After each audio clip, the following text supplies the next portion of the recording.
Okay, welcome to chapter 17. In this chapter, we are not going to be learning overly much new morphology, some derivational things and the such, but we are going to meet our first so-called compound tense or periphrastic tense, which is to say a tense that is formed not by its own morphological markers, but by putting together elements which we already know. So the formation is going to be quite easy. The meaning is a bit tricky unless you have already worked with Turkic languages, in which cases the meaning is not going to be difficult at all, because this is basically a code copy from Turkic languages, a very clean one, I would say. So, grammar. The first point is something we have discussed, we have met several times, but we're just getting a systematic overview of it now. These are the collective numerals. These are difficult to explain in English because English doesn't have them, but various other languages that you speak probably do. German has them, for example, when you say zu zweit, zu dritt, zu viert. So adverbially used verbal forms. Russian has them, Finnish has them. I would assume that this, okay, I should have looked this up, but I didn't, I'm sorry. Does Czech have them? Actually, if we want to express something like zu zweit, we say vedvo. So we have it's just a normal declination with a preposition like into. Yeah, people, for example. It is systematic. It is like systematic that you do it like that. Yes, yes. What about Italian? I'm curious now.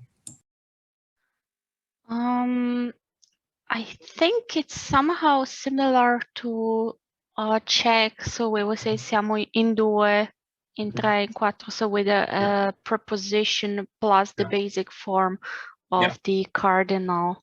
But in Mari, is it similar to Russian in the way четверо, пятеро, у нас пятеро детей, четверо детей? It's used like that. That's like the two basic meanings. The two basic meanings and functions that we have for it are to say, like, there were three of us.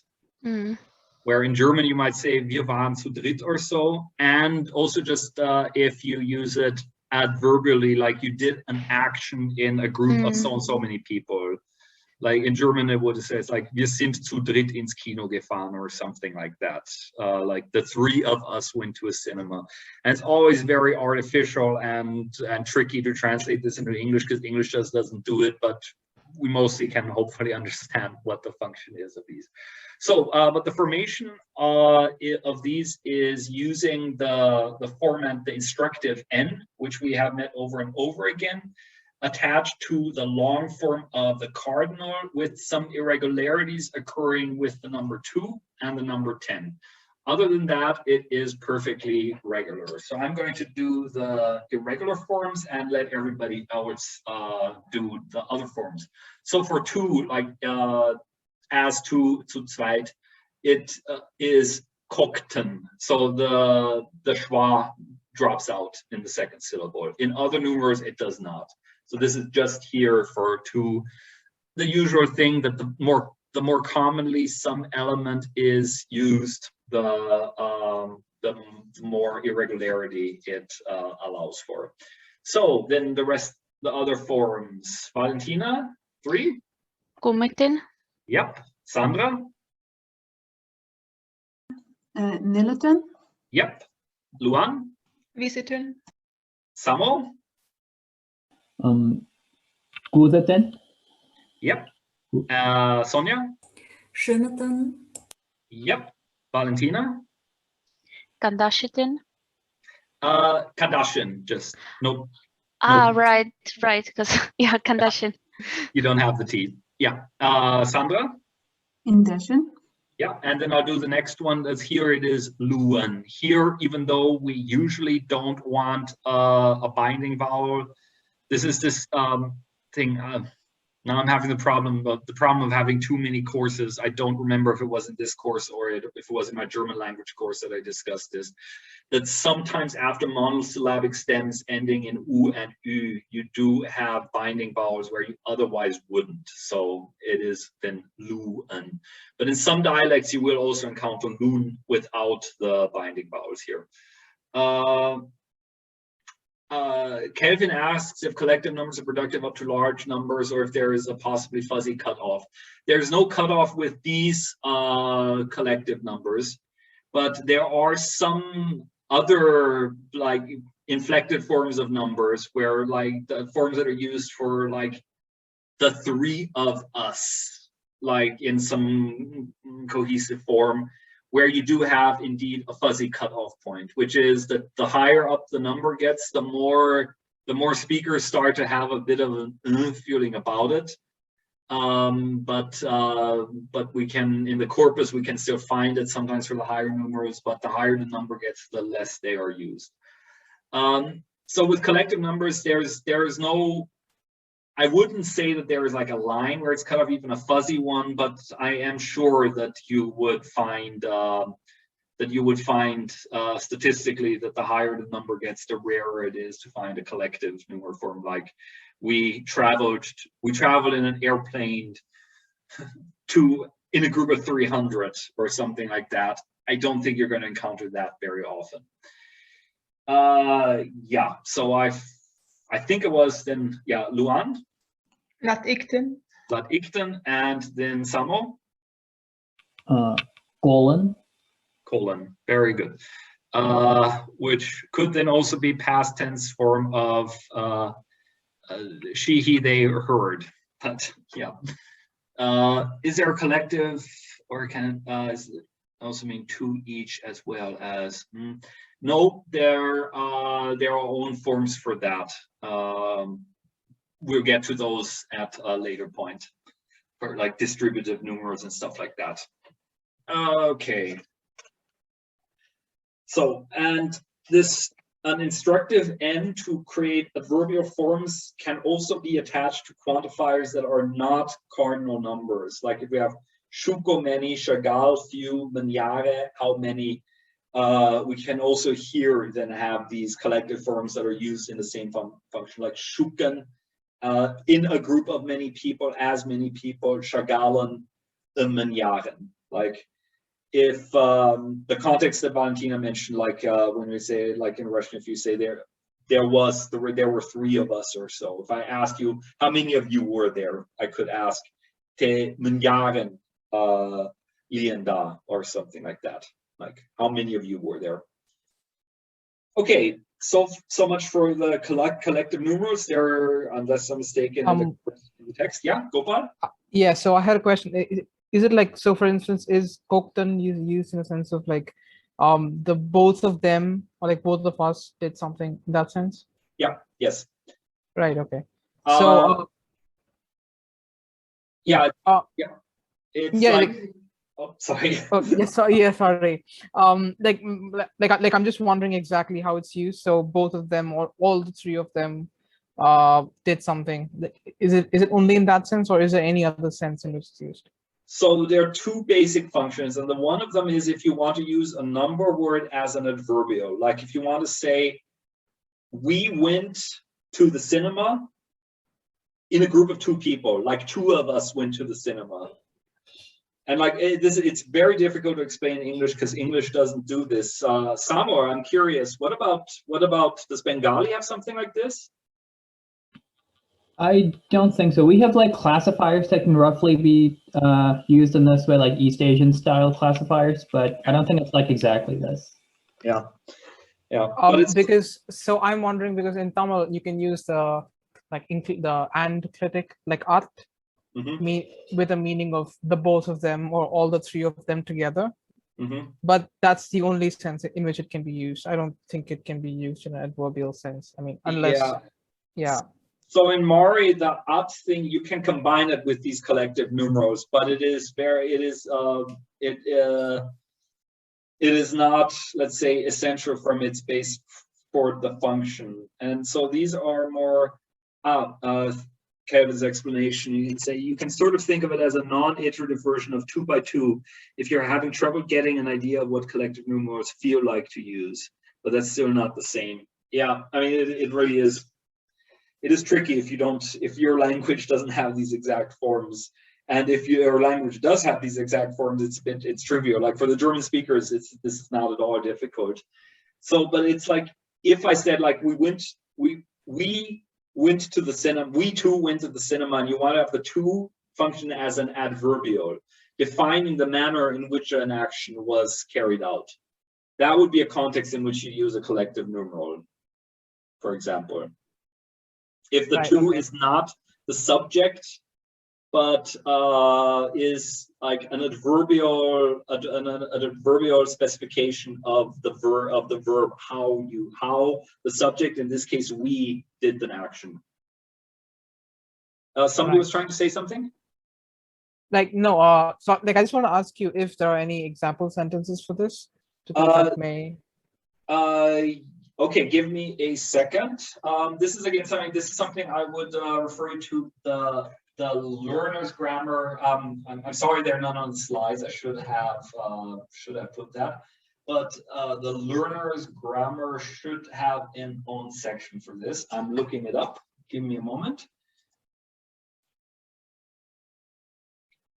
Okay.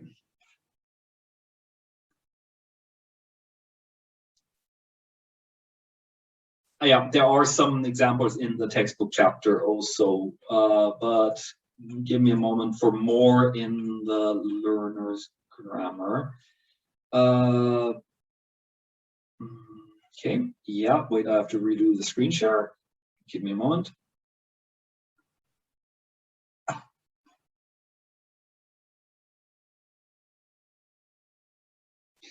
Okay, does everybody see the grammar now, the table of contents? Yep. Yeah, okay. So 0.4 quantifiers. So from 4.3 on, so 4.1 cardinal, 4.2 ordinal.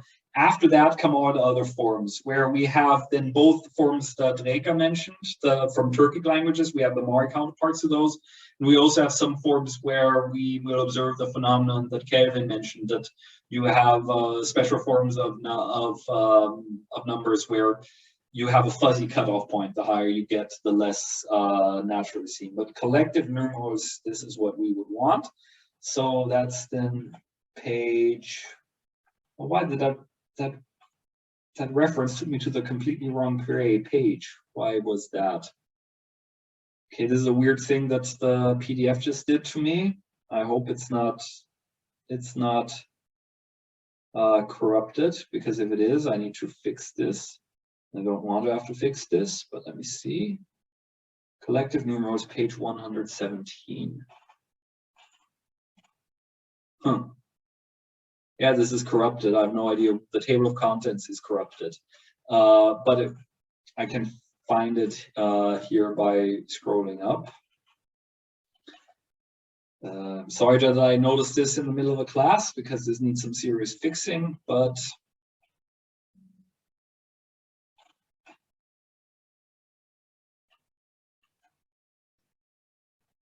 okay, fractions, indefinite and approximate numerals, collective numerals. Here we are. Formation. Okay, so here we have some base. Now I've jumped somewhere completely different again. What is happening? Okay.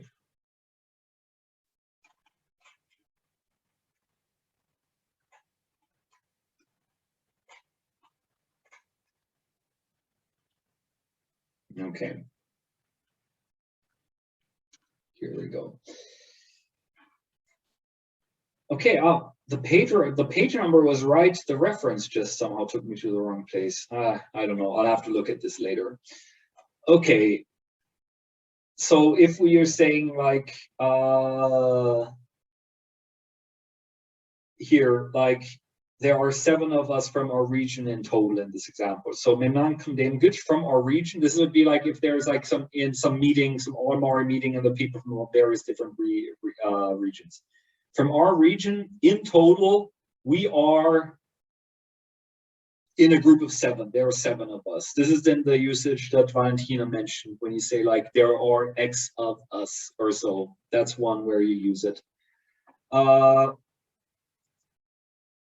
Or if we say like at the concert, how many do you think we were at the concert? In a group of how many were we at the concert and such. Yeah. And here there are some examples to look at. So my suggestion would be those of us that were not yet familiar with collective numerals from other languages to do this exercise in the learner's grammar on page 119, and also look at the example sentences before. Okay, I'm going to go back to the slides. Give me a moment. Okay, anything else that I can still, we've lingered on the collective numerals for a while now, but any other questions, comments still floating around on the topic?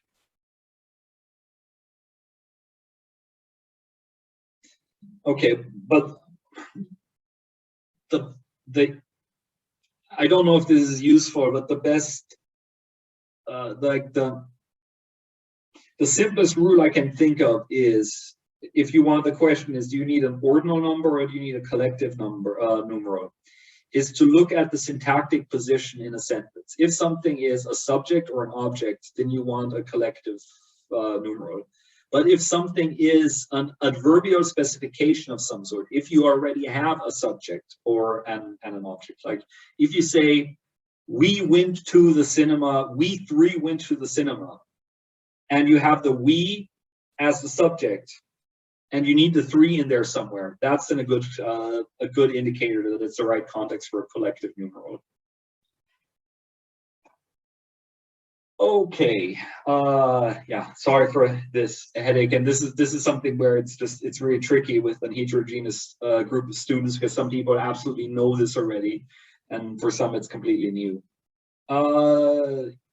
Just based on the coincidence of what languages you already have studied. Okay, so one derivational suffix we're going to have a quick look at here is L, forming verbs of the first conjugation, which is reasonably productive, so you will encounter quite a bit. You will especially encounter in a lot of songs, especially if in songs it's clear that the songwriter needs an extra syllable. And it's frequentative, so just meaning doing something over and over again, repeatedly, habitually, and such.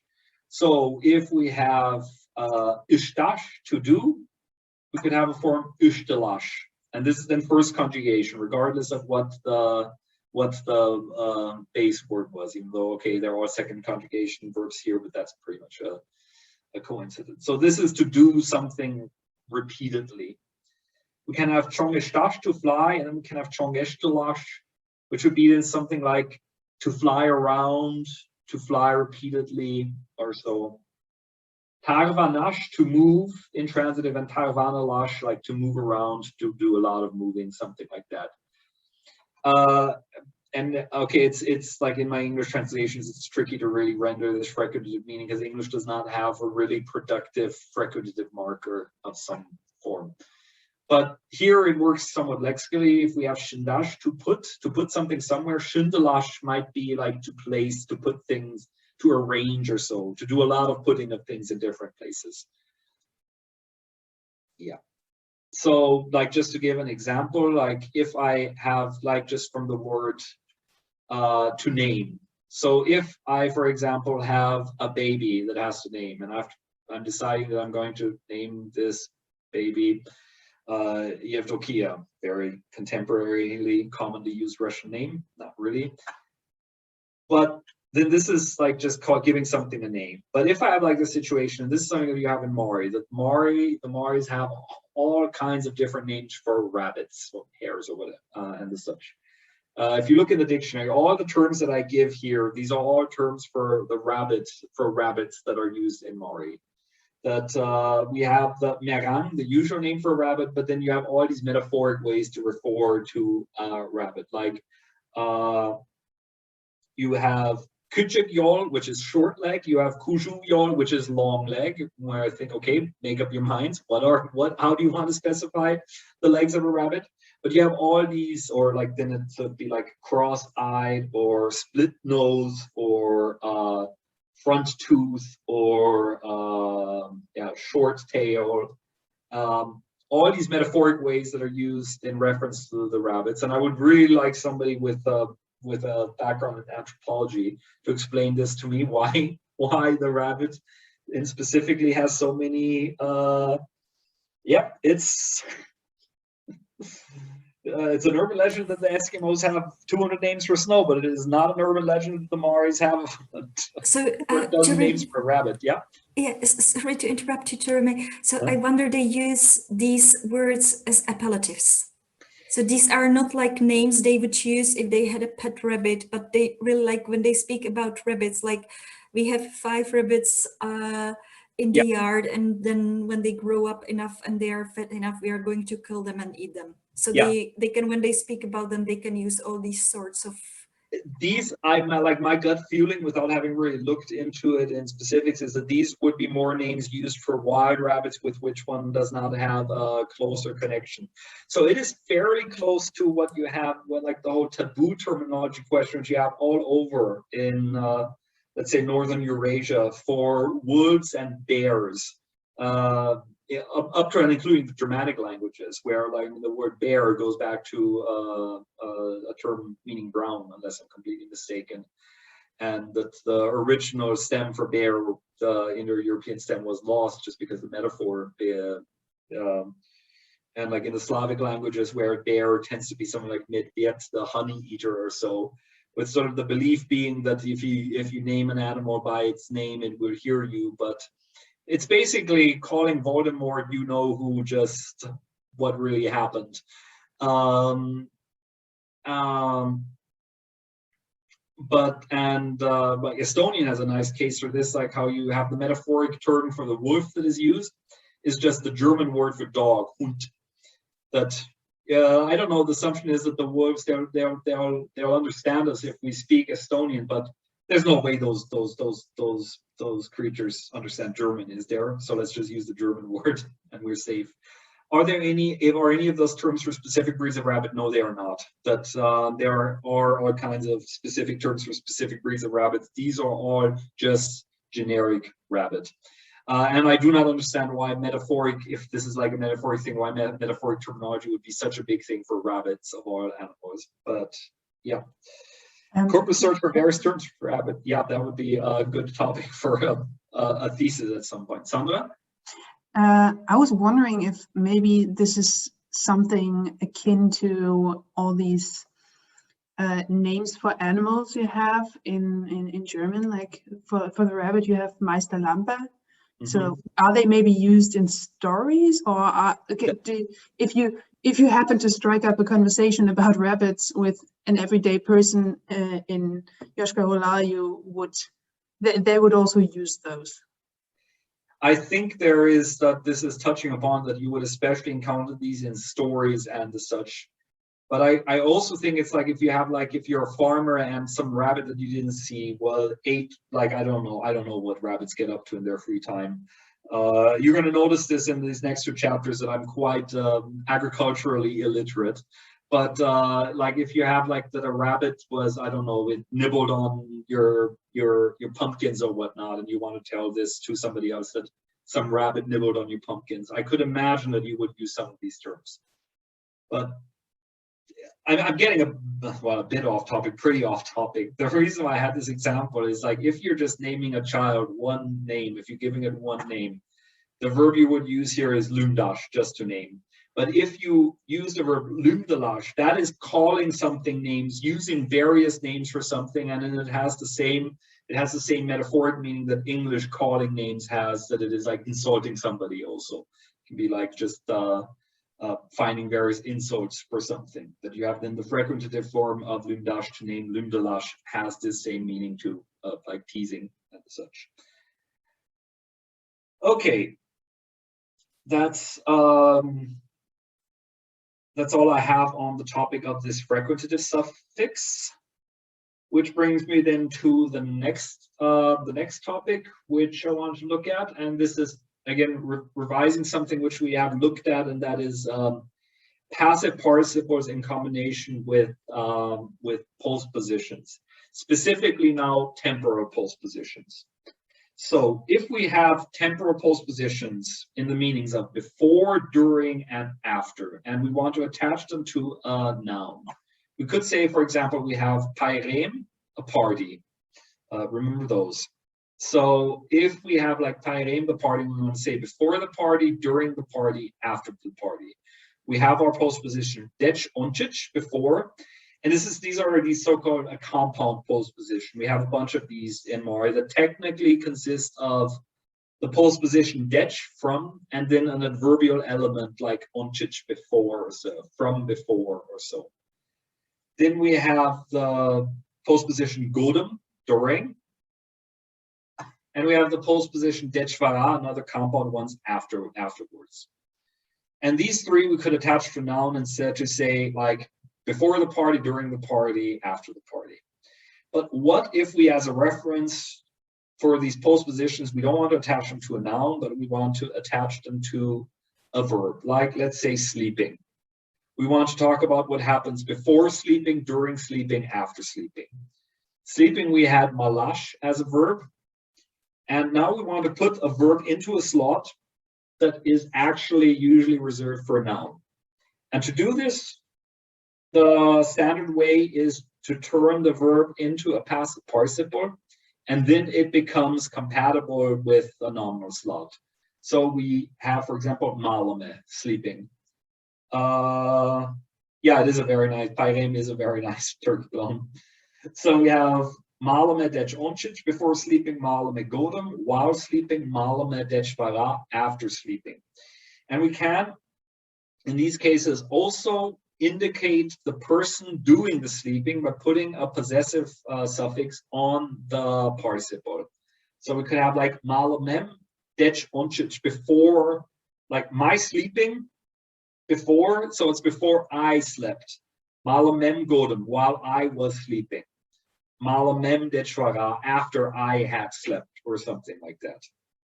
Malamet, or whatever possessive suffix you want to attach, they all work. Quite similar to the verbal substance meaning in Finnish. Yeah, there is some overlap here. Though, before you make the connection too strong, in chapter 19, we are going to encounter the suffix mash, like malamash, which is in the true, the sort of like a real nominalization if you want to use something as an independent noun. And that is in other contexts, that is more similar than to the Finnish mina. We already have encountered this in some select nouns like yoratamash, love, from yivırtаш. Yeah, my sleeping before is that is structurally similar to Indo-Aryan, I guess. Yeah. As a note, we have encountered 2 of the 5 converbs that we have in Mari, or gerunds, or whatever we want to call it, adverbially used verbal forms. The 3 that we are still missing are the ones used for temporal structuring, which are functionally similar to these postpositions. So you can, instead of saying malame dec oncic before sleeping, you could also say malamesh or malameshke, and then also with the personal forms malameshkem, etc.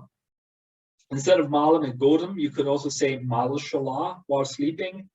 And instead of malame dec vara, you can say malamekke after sleeping. This is mesh, shala, and mek. These are the endings of the 3 converbs which we are still missing and which we are going to then meet still in chapters to come. Their formation is extremely regular and the such, so it's not as bad as it sounds with me now just announcing that there are going to be 3 more converbs, just so that we know that these are coming. Yeah. here you find some usage examples where we see then the passive participle combined with postpositions in a temporal sense. Like, Yalishte ila me godem. In the village, live, personal pronoun, passive participle, godem durim. So while living in the countryside, when living in the countryside, there is a lot of work to be done around the farm. So, and pensiish lekme dot dech onchich. Before, so it's like dech onchich, before, from lektash, to go, the passive participle, lekme, going where? Pensiish, into retirement. And then the same here, dech vara, after, lekme, again, gone, literally, so going into retirement. And here you have some more examples where we see the same thing just now with possessive suffixes. Yalishte ilamem godem, when I lived in the countryside. Yalishte ilamet godem, when you lived in the countryside or in the village. One peculiarity of the compound postpositions with dech vara and dech onchich, after and before, is that you can, with these postpositions, also give a measure. If you want to say, okay, pairem dech vara, after the party, but what if you want to say like 2 weeks after the party, 2 hours after the party, 2 years after the party, 2 centuries after the party? And there you can, there are 2 possibilities of where you can, here we have now 2 hours. If we say like 2 hours before finishing the work, you can either have it in the middle of the compound postposition, that you say dech, that you take your dech onchich before and you slide it in the middle, dech kop shagat onchich, or you can have, you can slip it in before the past participle. So if you have like pasham pitarash, to finish the work, pasham kop shagat pitara me dech onchich, like 2 hours before finishing the work. Both of these are admissible. When learning this, I just learned the first arrangement, that we have dech and then the measure of time and then onchich, just as to not get confused. So I learned to accept both of them, but only to do it this way. Then this would be something valid to check in the corpus what the arrangement of these 2 structures are to one another. Are there any questions about passive participles and all the shenanigans they get up to at this point?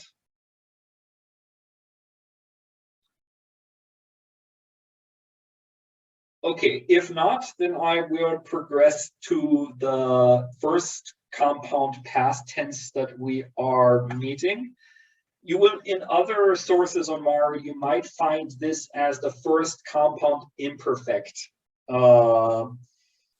We in our materials have avoided using that term, because as soon as you use a term like imperfect or perfect or past perfect or pluperfect or plusquamperfect in German or anything like that, people might make too strong assumptions of the functional range of a thing. We are going to look at the functional range after we look at the formation, but in simplest terms, this is an habitual past tense form used for things that happened either repeatedly over a long time period in the past. And the good news, if you speak English, is that English has a habitual past tense that you can use as a reference here, and that is the used to past tense. I used to know this. I used to speak Finnish. I used to go swimming every day. We'll look at specific examples. So, but the formation of this is simply that you use the present tense form, and then you attach ille, was, in the first past tense after it. And you do this with the positive forms, the negative forms, first conjugation, second conjugation, absolutely no difference. It is always always present tense form with ille attached after it. So let's see if we can form the paradigm here. So let's try, Valentina, can you do the positive forms from Ludash to read? Yes, so Ludam ile, Mhm. ludat ile, ludesh ile, Mhm. ludina ile, ludida ile, ludit ile. Very good. And Sandra, can you do the negative forms? Yeah. Onloed ille, Mhm. otloed ille, ogesloed ille, Mhm. ona loed ille, oda loed ille, and ogit ille, loed ille. Very good. Yeah, that's it. So the formation is really simple. And like, as I mentioned, if you know Turkic languages, you will recognize this pattern. And also if you know Udmurt, you will recognize this pattern because this has wandered in the region. So and here you see a paradigm of vozash vozem, first conjugation, second conjugation to right. You see the formation is exactly the same. If it is aorist plus d, I would have to look at grammar on the Turkic languages before I dare to say anything. I have an overview somewhere that I can look at. I'll write this in the Discord after the class. What is considered the Tatar counterpart to this.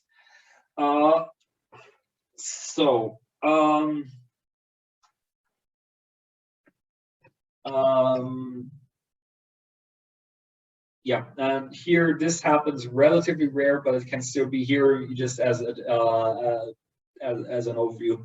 This is to be in this compound past tense. So it's like ulam ile, I used to be, ulat ile, you used to be, ulesh ile, where we didn't have to be twice actually. Yeah. So about the range of usages. So as I mentioned, this is a habitual past tense forms. It is somewhat similar for those of you who have thinking of other languages you might use as a reference. In German, there is the pflegen construction, like pflegte es jeden Tag die Zeitung zu lesen. But this is not a perfect counterpart because the pflegen construction in German also has an iterative aspect. It has to be a repeated action. You can't in German say like, mein Großvater pflegte es einen Bart zu haben or so. Or at least it sounds a bit, it's a bit weird. You wouldn't really like, or like where a better example is like in English, if you say there used to be a school building there. You cannot in German say, ein Schulgebäude pflegte es hier zu sein, or something like that. You can't use it for something static in the past tense. Whereas in English, as in Mari, the habitual past tense can be used in reference to something that happened over and over again at some point in the past, or that happened over a long time period in the past. So, for example, if I say, my jalošte ilmem godem, I, in the village, in the countryside, living, past possessive suffix first person singular, golden, during. So when I lived in the countryside, chuderash koshtash, to go into the forest, yaratem, I love, and yaratem ile is now I love, but past tense, it is compound past tense. So it's when I lived in the countryside, I used to like to go into the forest. I would do this over and over again. I would go into the forest, I'd go into the forest, I'd go into the forest, I'd go into the forest more than one time. Do the parts also always stand together, or can other parts of the sentence separate them? The binding is fairly tight between the present tense form and this ille particle. So I don't want to categorically say that nothing ever comes between them, because sometimes some particles like gena can violate the rules of what usually has to stick together in Mari. But my gut feeling is that it is a very tight binding, that the ille has to come immediately after the present tense form if you want to form this compound past tense. So another, yeah. Is it also used in a like past imperfective sense? Like I was doing it, or Yes. is it only a habitual? It can also, you can also encounter it in this context. That's on the next slide. So stick a pin on it, we'll get right back to it. So here is in a context on the second example sentence is this is then a non-iterative example. So this is from the corpus. Akai mitten mure mishten peshiaratem elia.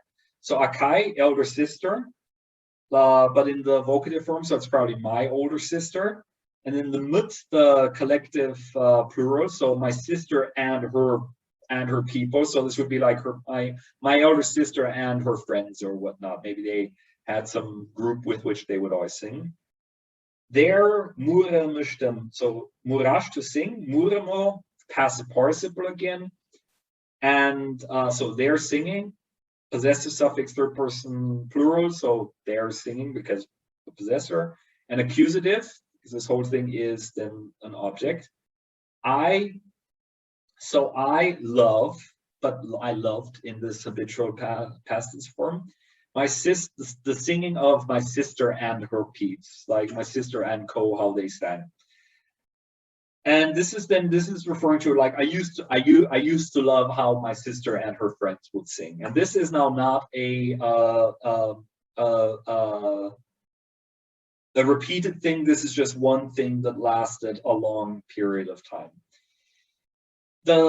Another function that this has an optional usage is what Gopal just mentioned, is if we say, for example, in this sentence, we say, knigam ludam ilya, like I was reading a book, Tide Japeshte, at this time, then Sholium, my little brother, Tolan Purish, came in.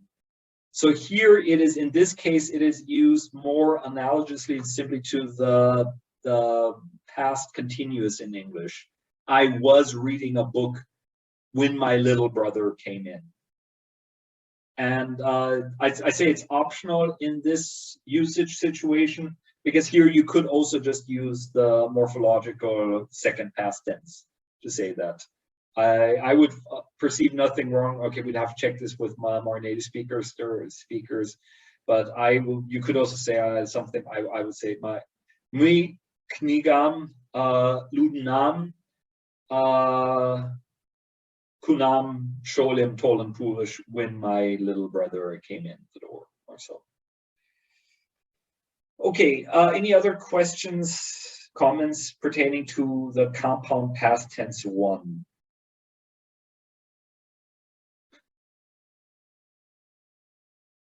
Okay, the next point is revision and expansion on the topic of the aspectual auxiliary constructions, which we have already discussed. And I want to look now at a few specific modifiers, not yet going like at the individual modifiers and what their specific function is. That's coming in later chapters, but more if we have something like more looking at a few imperfective verbs and their usage as modifiers. So here we're going to have ilash, to live, kiyash, to lie, like to be in a lying position, that kind of lying, and shinchash, shinchem, to sit, to be sitting. And here we have some converb constructions where we have a converb together with an aspectual auxiliary. And the question is then what does it actually mean? And we can see what's the best that we can get to it from in this pairing in these cases. So don't worry if you're not entirely sure, you can speculate a bit and I'll try to steer in the right path. But let's start with Valentina. We have like Vuchen Ilash, to waiting. Vuchen Ilash, I guess to wait for a long time. Yeah, exactly. Then Sandra. In analogy, I would say to think for a long time.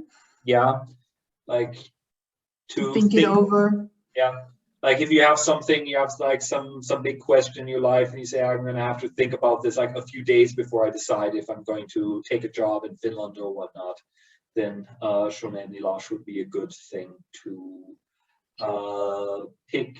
Luan, the next one. Gredal, Giyash, I guess. I don't know, like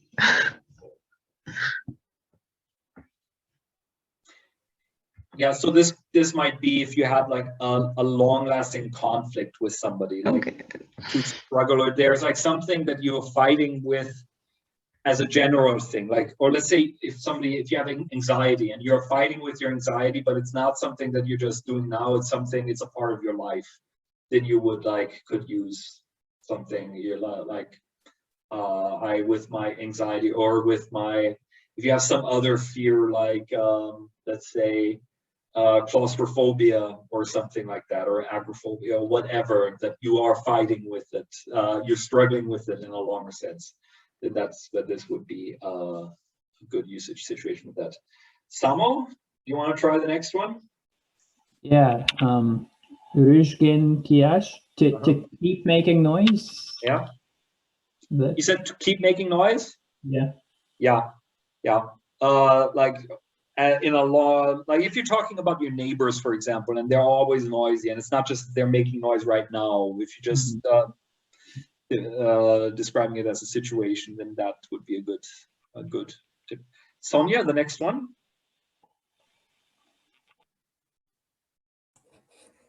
On changing chash, I would say to watch, for Yeah. example, TV. Yeah. Yeah, watch TV, also observing, like if you're spying on your neighbors and you're constantly looking out there, or if I'm sitting on my balcony, because there are a bunch of cats who live in the courtyard, and if I'm just sitting out there waiting for the cats to appear, then that would be a good situation to use this. Like I'm observing the courtyard and waiting for a cat. Then Valentina, the last one. So Shujen Shinchash, that was to starve, Yeah. right? Starve. Yeah, when you're not just being hungry situationally, like I am right now, but or in general, if you're like really starving. So And is it, sorry to interrupt you, is it starve, like really physically starve, or kind of in a metaphorical way, when like in English you say I'm starving, you're not actually starving, you're just really no, hungry. I would more say like in a physical sense, if you're like talking about Really how starving. people during some, like let's say during the blockade of Leningrad in the Second War, and people were starving, then that would be maybe the phrasing you would use. Like people that just over a long time period don't have food. Yeah, so all of these cases where we had a modifier working at imperfectively, like turning something less perfective. Now we have a set of ones that are used perfectively, like swinging in the other direction, where you have kayash, to go, to leave, also koltash, to send, and shinchash, to send, but also like to let go. Like koltash in the original meaning would be like to let a raft go down the river, or so to release, something like that. And shinchash, shinchan, to sit down. So I think it was Sandra's turn.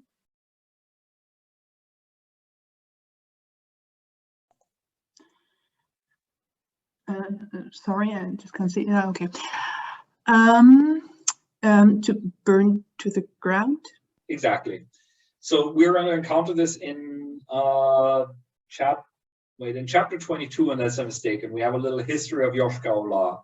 And there we're going to be talking about like the fortress that used to stand where Yoshkaola now, how it burnt down at some point, like most old Russian cities did at some point, because they were all built of wood. And this is the phrasing that we're going to encounter here. Yulen Kayash, that the fortress burned to the ground. Then Luan, want to try the next one? Yeah, like Bochit Kayash. I remember that this was translated as to open all the way or something, but I have no idea how I would use it. Yeah, like I don't know, it's like if you say that the window, like this is open intransitively, like the window opened in the wind, and you want to make clear that it didn't just like open by a little crack, but the wind blew it all the way open, that it's like that, as open as it'll get. Then you might use that it like the window pushed Cayenne. Samo, the next one. Yeah, so Yulen Koltash, so I think perfective. So maybe like drink all of something up. Yeah, to drink up. Like this would be in German, there'd be auf Ex trinken, and in Russian, it would be like repeat or whatnot. So often languages that have Austrinken in German would also work. Languages that have verbal prefixes that have aspectual meanings would generally use one of those here. Yeah, then yeah. Then like repeat, would this specifically be used for like alcoholic drinks as a like repeat, or it is also used in that sense of like drinking something bottoms up. But it could also, you could also use it for like just a water bottle or whatnot. If you're entering your, like, I don't know, you're on a trek through the desert and you have a bottle and there's just a little bit of water on, you drink it all up, then you would also use this, for example. But like the alcoholic beverage context that you mentioned is a very common one. And last week I think I mentioned El Net, the novel by Sergei Chavain. He definitely uses yывырташ in that at some point, because I've cited this in an academic paper, whereas somebody goes into a bar and gets a shot, the bartender gives him a shot and he drinks it up, and this is the phrasing he uses when he says that he's going to down the shot of vodka, yывырташ. Yeah, Sonia, the next one.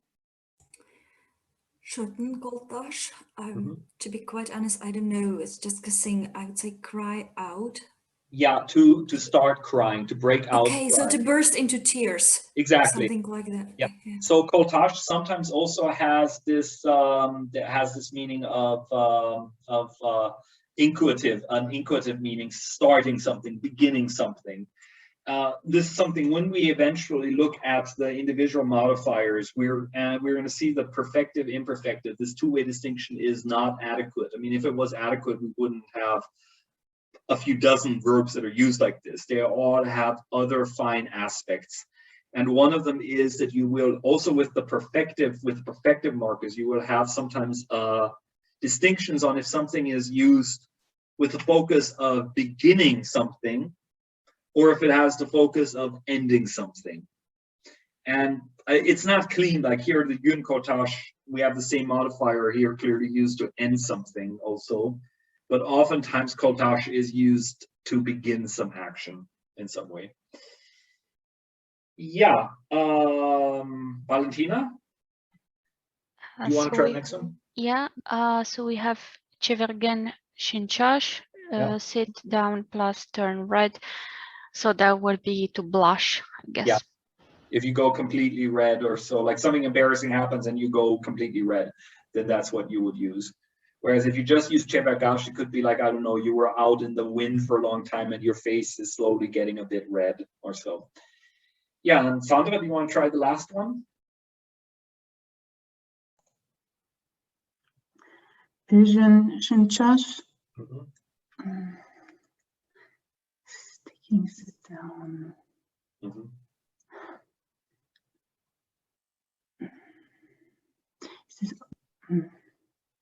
No, I really can't make anything out of this. Yeah, it's like, so pijash to get is like to stick, to get stuck. This could be, depending on context, it could also be like, let's say, like I'm walking through the forest and some branch gets stuck on my jacket, and I could use pijash or so. But if I want to really signify that something gets really stuck in a proper sense, like for example, a boat is trying to go through the Suez Canal and gets stuck and cannot move, then you would use pishin şinçaş, like to really signify that this is not just like, this is not a temporary situation. Something is good and properly stuck, then you would use pishin şinçaş. Okay. Like, could you use one of these main verbs with a different auxiliary, like say çevirgen kayash, for example, or like koltash? Yes. And the factors that govern this are complicated. For my master's thesis, even because these were the topic of my dissertation and also the master thesis before that. For the master's thesis, I ended up creating an Excel sheet where I had all Mari verbs that we had in the Mari English dictionary, and all Aspectual modifiers And I just had in this Excel sheet, I filled it up with crosses for all combinations that you find.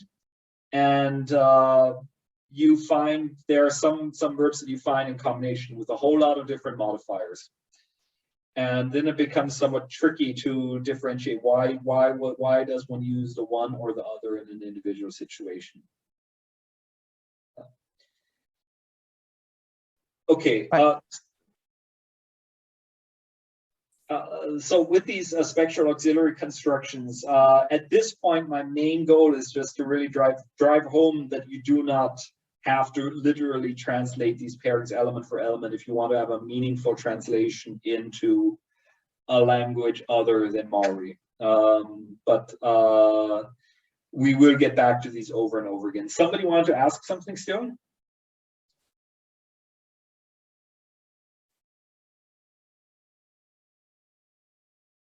I guess does anybody have any more questions before we finish this topic, the last point in the grammar for today? I'm going to go and turn on the light.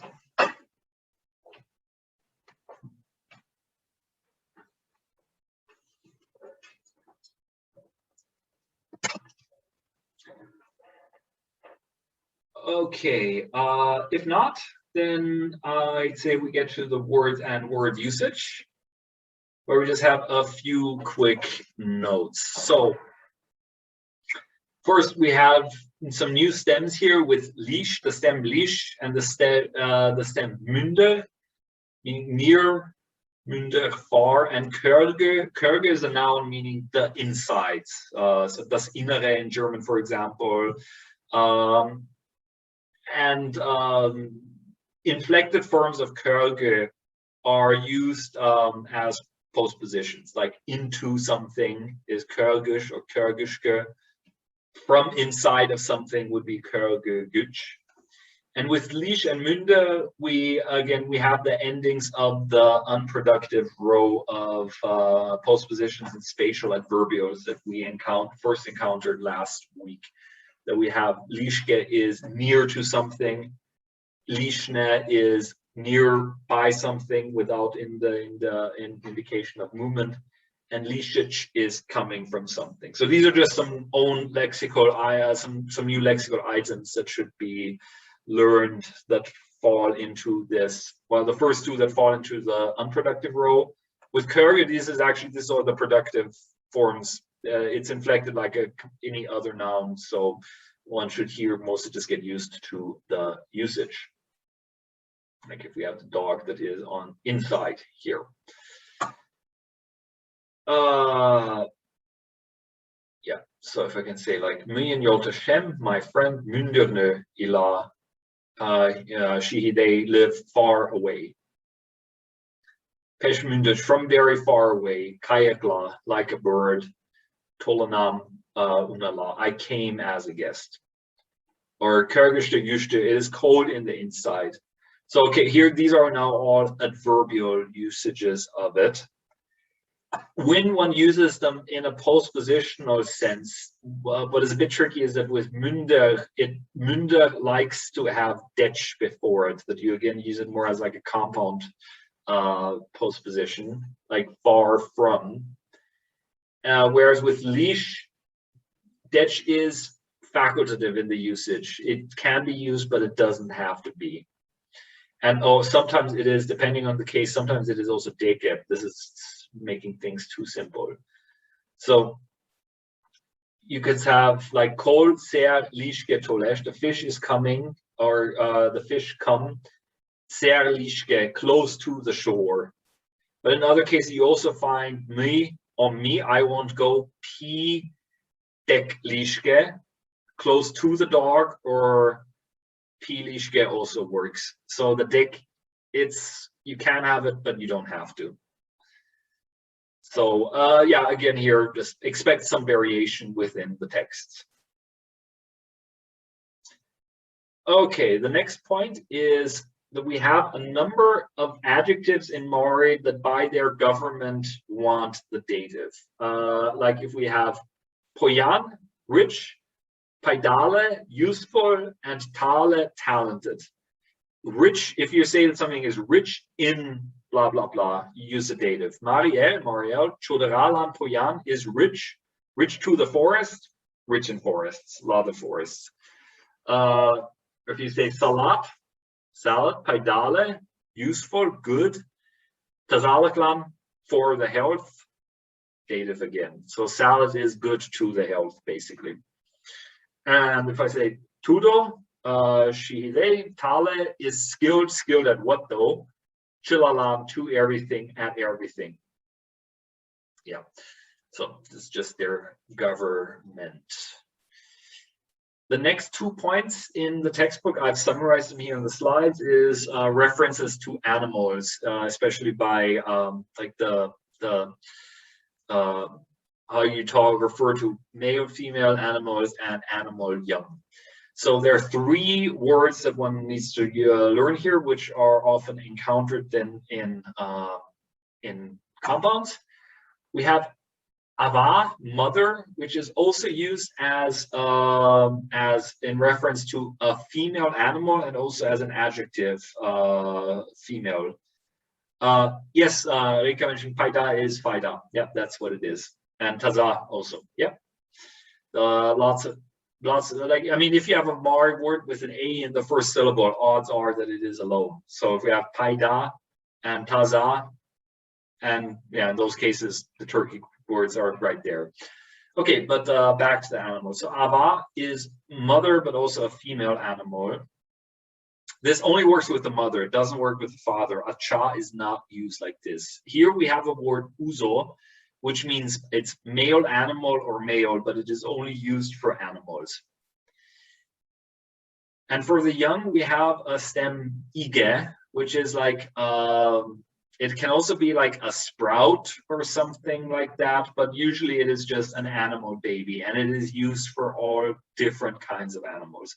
So this is not, life is easier in Mari than it is in other animals. You don't have to learn specific words like what is a young, what is a young cat called, what is a young dog called, what is a young deer called. It's all ige in Mari. So, but if we now, for example, have a duck family, how are we going to refer to the different members of this duck family? And yes, I know that ducks don't actually live in these very nuclear heteronormative families. So the mother duck is going to be, our female duck is ama ludo, so mother duck. The male duck is an uso ludo. And here you have to be careful. The young duck is, the word order is different, is a ludige. So it's, and here it's even been, it's drawn together as a compound. Originally it was ludo, ige, and that together became ludige, like a duck youngling. And this is systematically like this, the word order. Like, let's say if we had a cat, pires, we'd have an ava pires for a female cat, an uso pires for a tomcat, male cat, and then a kitten would be a pirisige. That is even mentioned in a song by, we've had Nadine, one of her songs, the Shosha Paget singer. Another song of hers is a lullaby for a child, where she wishes the child that you would sleep like a kitten, and then she says like something male purs ige guy, like a kitten. Yeah. That's it for the animal families. Last point, kuanash and yivırtаш, to be happy or to be happy about something. Like in German, it would be like sich freuen. They are, these are, I'm going to say that they're synonyms, which is to say that if there are factors governing their distributions, I do not understand them. We can basically use them the same way, and they both have the same government, also that they want the dative thing that you're happy about. If I say like "Mui sai igechelam yivırtem," I am happy about, and about is in the dative, sai igeche, the good weather. Certainly not appropriate in Austria right now, because we have like a month of dreadful weather. I'm sure it's the same in the Czech Republic. Exactly. Yep. Okay. Yeah. So that's it for grammar and words, notes on word and word usage. Are there any other any questions before we get to this week's text? Okay, then let's get to what happened once Sergei basically kidnapped his family and took them out to the countryside. Okay. So now we're going to meet the grandparents. And interestingly, I don't think it's even specified whose parents these even are that they visit, if these are Sergei's or Yelu's. Okay, sorry, I need to get, where's my, here it is.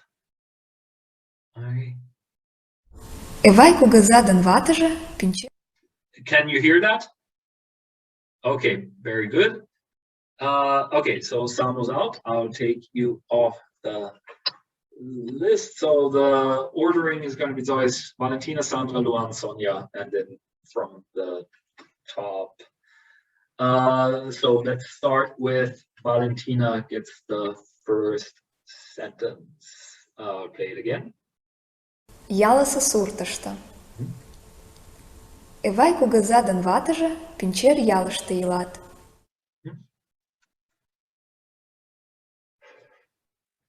So in the house, in like farmhouse, countryside farmhouse. Yeah. Can I say old man Evai? Yeah. And his wife live in the village of Püncherjal. Yeah.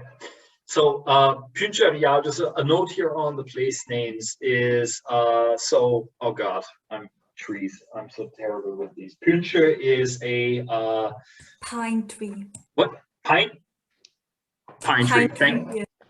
Thank you. I'm always nervous when it comes to this, and I cannot explain how happy I was when I learned that the names for various pine trees in all the different Germanic, West Germanic languages in German, Dutch, and English have gone through semantic shifts. That like English fir is cognate to German Föhre, which is a pine tree though, but then like German Tanne is cognate with Dutch Den, and they're also two different trees. And it's like it made me happy to know that West Germanic speakers seem to be consistently incompetent when it comes to differentiating different different trees with needles. So, okay, but in any tree, so Püncher is a pine tree, Püncher is a pine forest, and Püncherjal is just in pine forest village.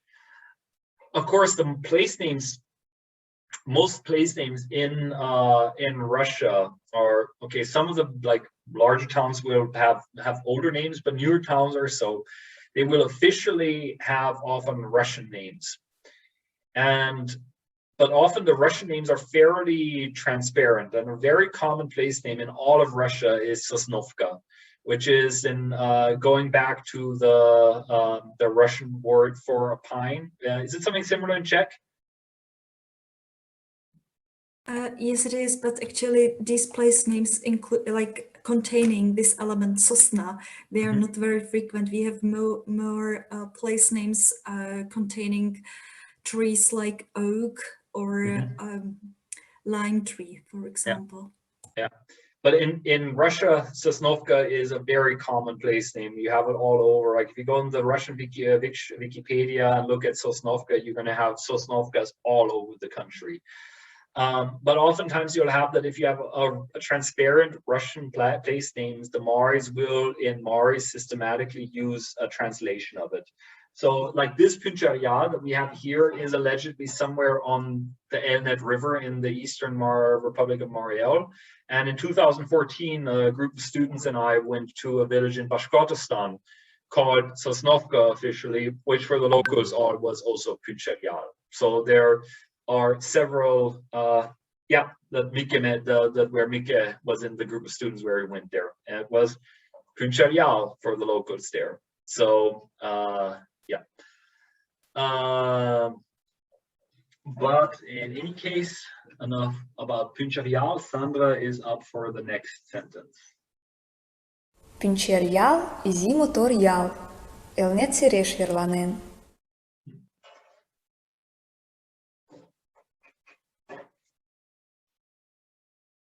Sandra? Okay, everything is frozen for me.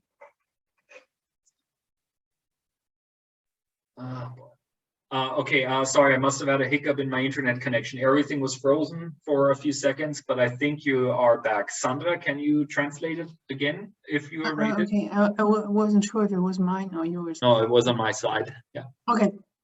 So Pincherial is a beautiful little village situated on the shores of the Elnet River. Yep. Then Luan gets the next one. Ожно тиде верыште пеш кугу пӱнчӧ-влак кушкыт ыле, а кызыт пӱнчым южо вере веле ужаш лиеш. Чыла руэн пытарыме. So once in this place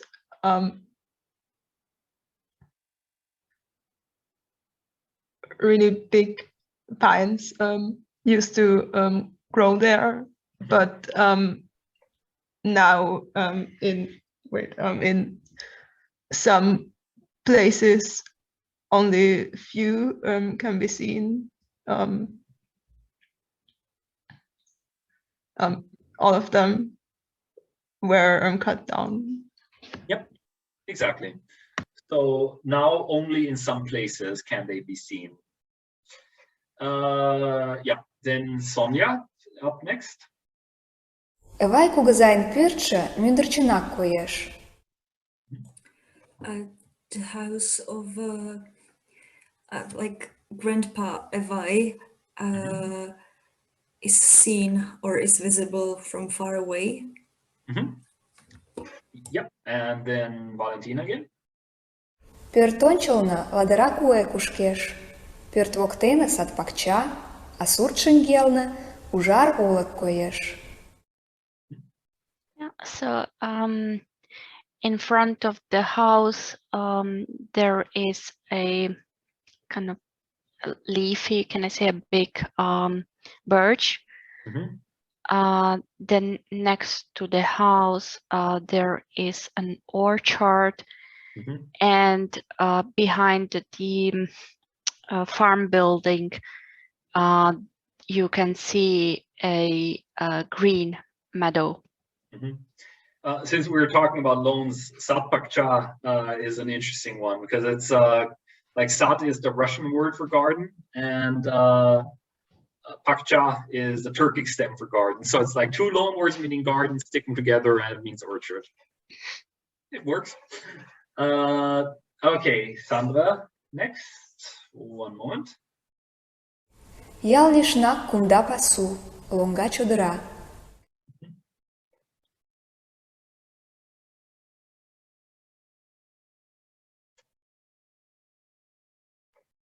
Sorry, I had some hiccup with the different windows.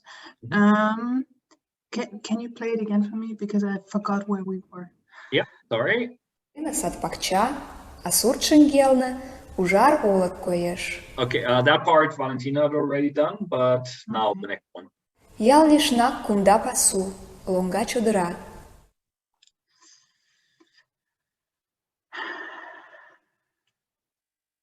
Okay, can you help me with Lishnak?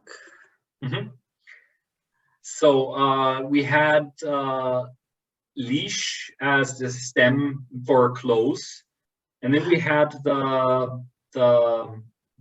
locative form, or whatever we want to call it, Lishne, which is near to. Okay. And then we have our favorite particle. Yes, our friend. So close to the village, there is a, I don't know of which quality field. Broad. A broad field and a lush forest. Very good. Then Luan.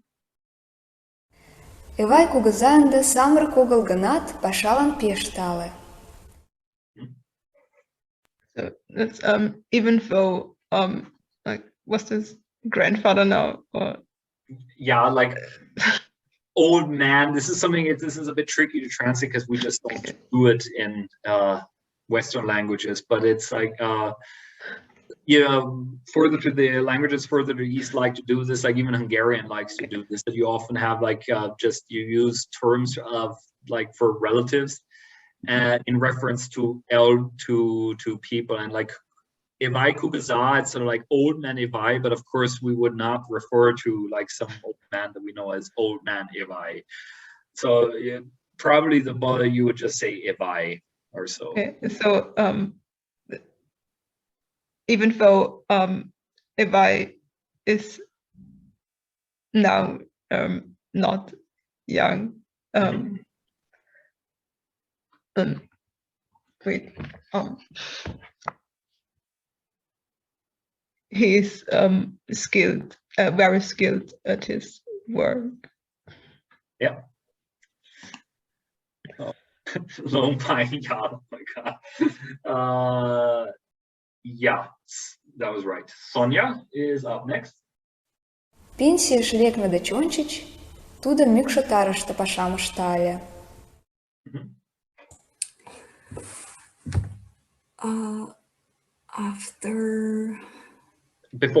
Before, sorry, thank you. Before he retired, he used to work, and I did not know that there is a place like that you can do it like in a collective way. He used to work on a bee farm. Yeah. And this is like very stereotypically Mari, because this is like the traditional Mari occupation is beekeeping, and of course then you also had like collective farms making bees and making honey and whatnot. And there are some like even some documentary videos about Mari honey making and such.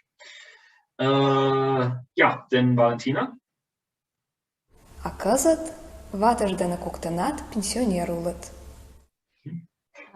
So and now he and his wife are retired. Yep. Then Sandra. Но ялыште илыме годым сурт кӧргыштат паша пеш шуко уло.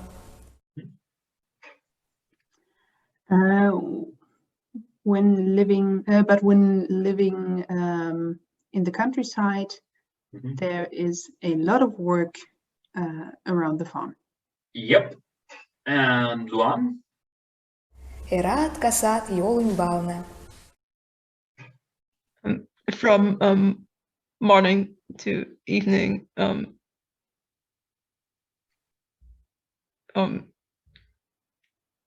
someone, I guess, I don't know.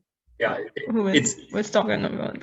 It's impersonal, so yeah. Yeah, and Yalumbalna is like on their feet. Yeah. So it's like I guess in English, if you want to say, you can use you like this.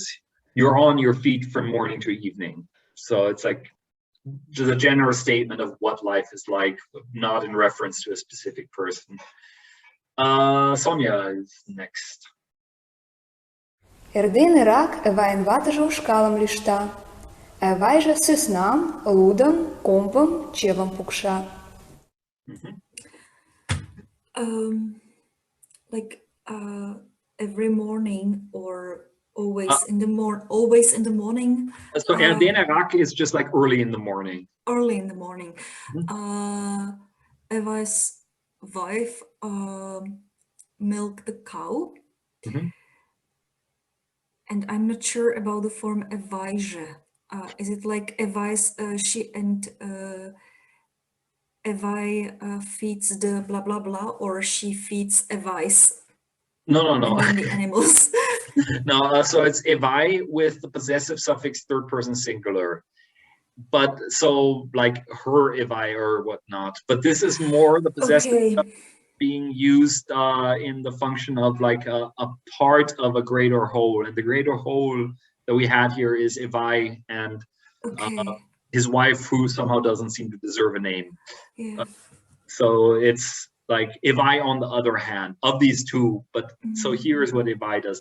One quick note before you continue with the translation is that in this case, it's of course possible that they just have one cow, but I would guess that with all of these animals, they have several, and they're just not verbalizing the plural explicitly.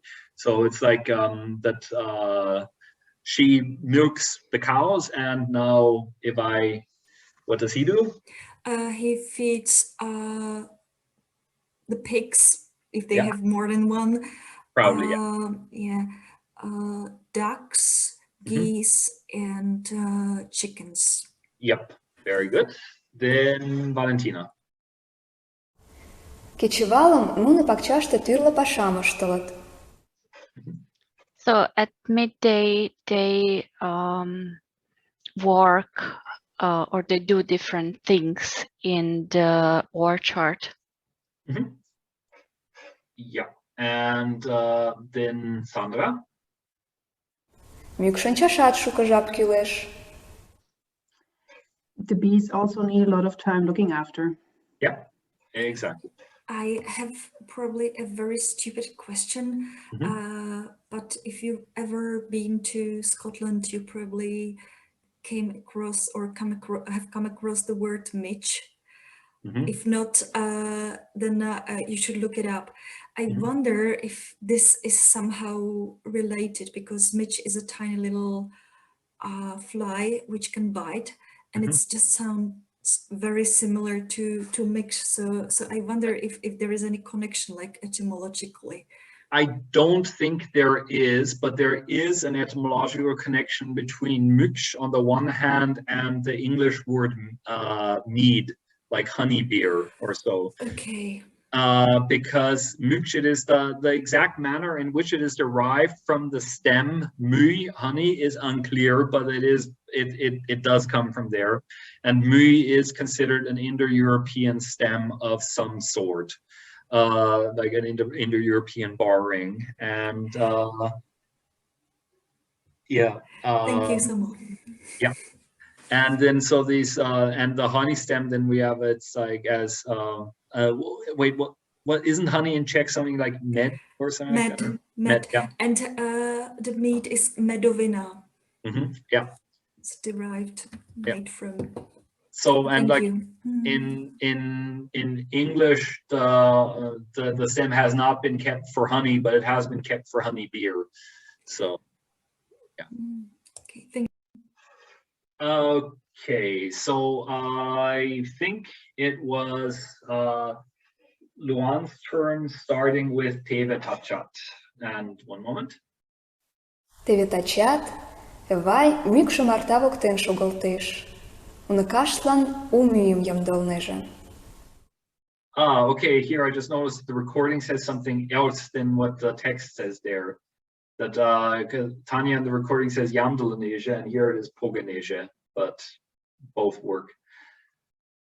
Yeah. Here, Evi is standing also today beside the beehive. He wants to gather or prepare new honey for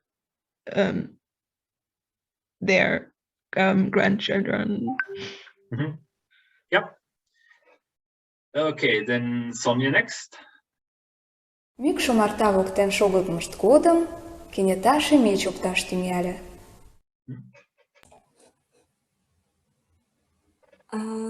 When he was standing, or like during his standing near the or next to the beehives, suddenly the dog called Blackie started barking.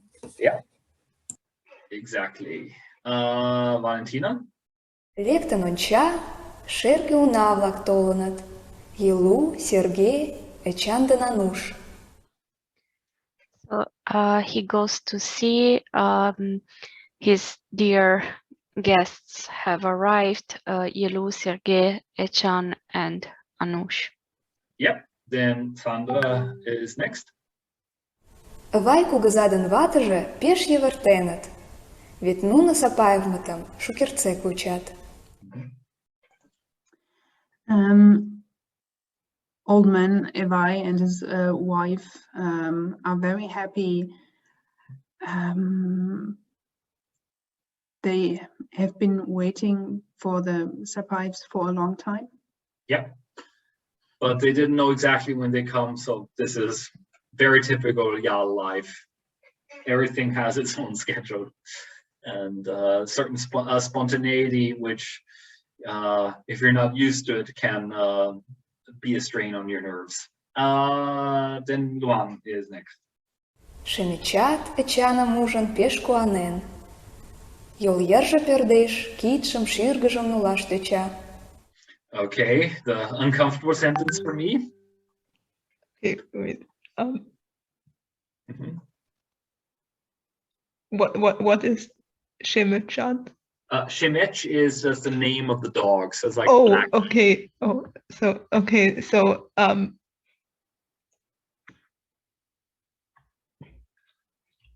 wait, I have to figure this out. So also Shemech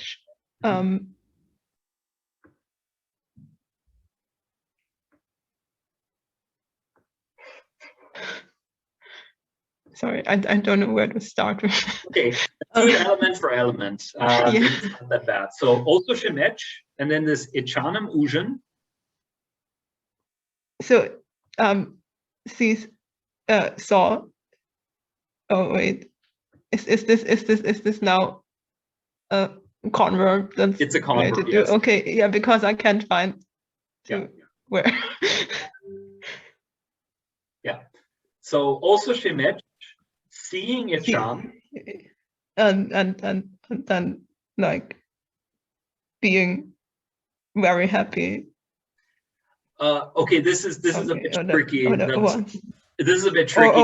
He was very happy. Exactly. Okay. Yeah. So this is in a bit tricky because it's like if it is a converb, if it's a past tense form, it depends on if it makes sense as a converb, let's say. So if we have this, also Shemech, upon seeing Echan, was very happy.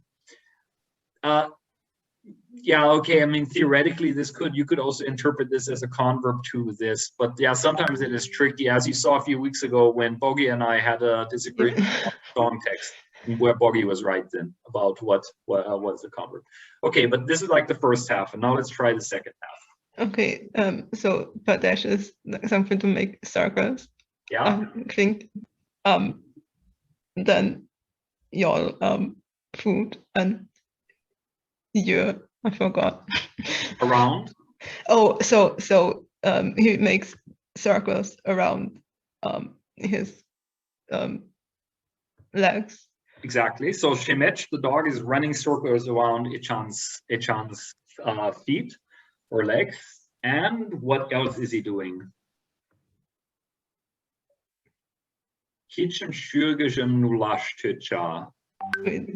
What is the charge? It's to try. Okay. So he tries to lick his hand and face. Yeah. So this dog needs to learn about personal boundaries. Yeah. Then Sonia is up next. Play it. Ануш кудвечыште лудигым, комбигым, чывигым куанен онча. Кидышкыжат налнеже да, агытан да узо комбо деч лӱдеш.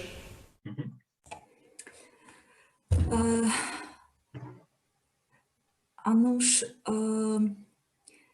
is watching, she's kind of like, she's excited and she's watching the ducks and the geese and, no, sorry, the ducklings and the baby ducks, the baby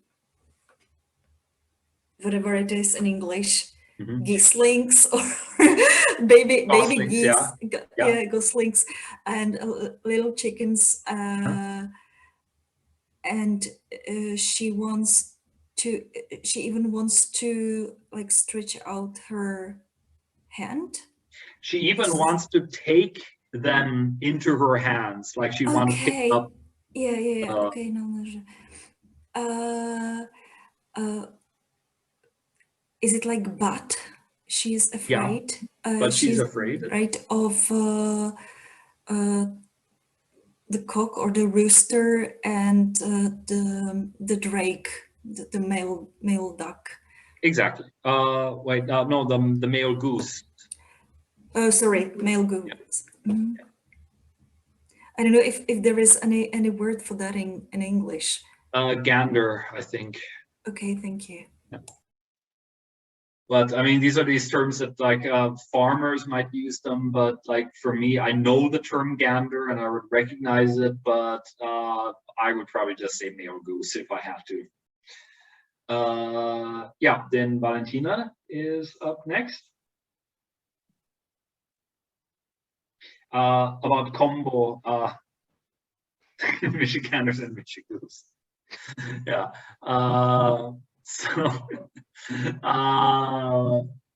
About combo, I can look it up then afterwards. But Valentina is up now. Вай кугыза уна-влакыштлан сад-пакчамын чыкта, вара... Oops. Yeah. So Grandpa Vai shows the orchard to his guests. Yeah. Yeah. So actually, like to their guests, like him and his wife, the guests that they have. Right. So then Sandra is up next. Чыланат пӧртыш пурат, да у мӱйдымӧ-влакыштлан сад-пакчамын чыкта, вара чыланат пӧртыш пурат, да у мӱйдымӧ чайым йӱыт, кутырен шинчат. Afterwards, everybody enters the house and they drink tea with new honey and sit down talking. Yeah. They sit talking, and then Luan still gets one sentence here that we have here. Авай кугыза пеш йывыртен, шерге уна-влак толыныт. Ivai is really happy. Wait, I'm missing the correct translation. Yeah, I guess like the deer. Yeah, the deer guests came. Great. So I think this today we spent so much time discussing some of the earlier points that we don't really have time to do exercises in a reasonable time frame. Yeah, I'll consider how we do it with the scheduling, that maybe we could already next week do an exercise session and the such instead of starting a new chapter. But yeah, I'll think about it. Okay, so I'm going to stop the recording now. Give me a moment.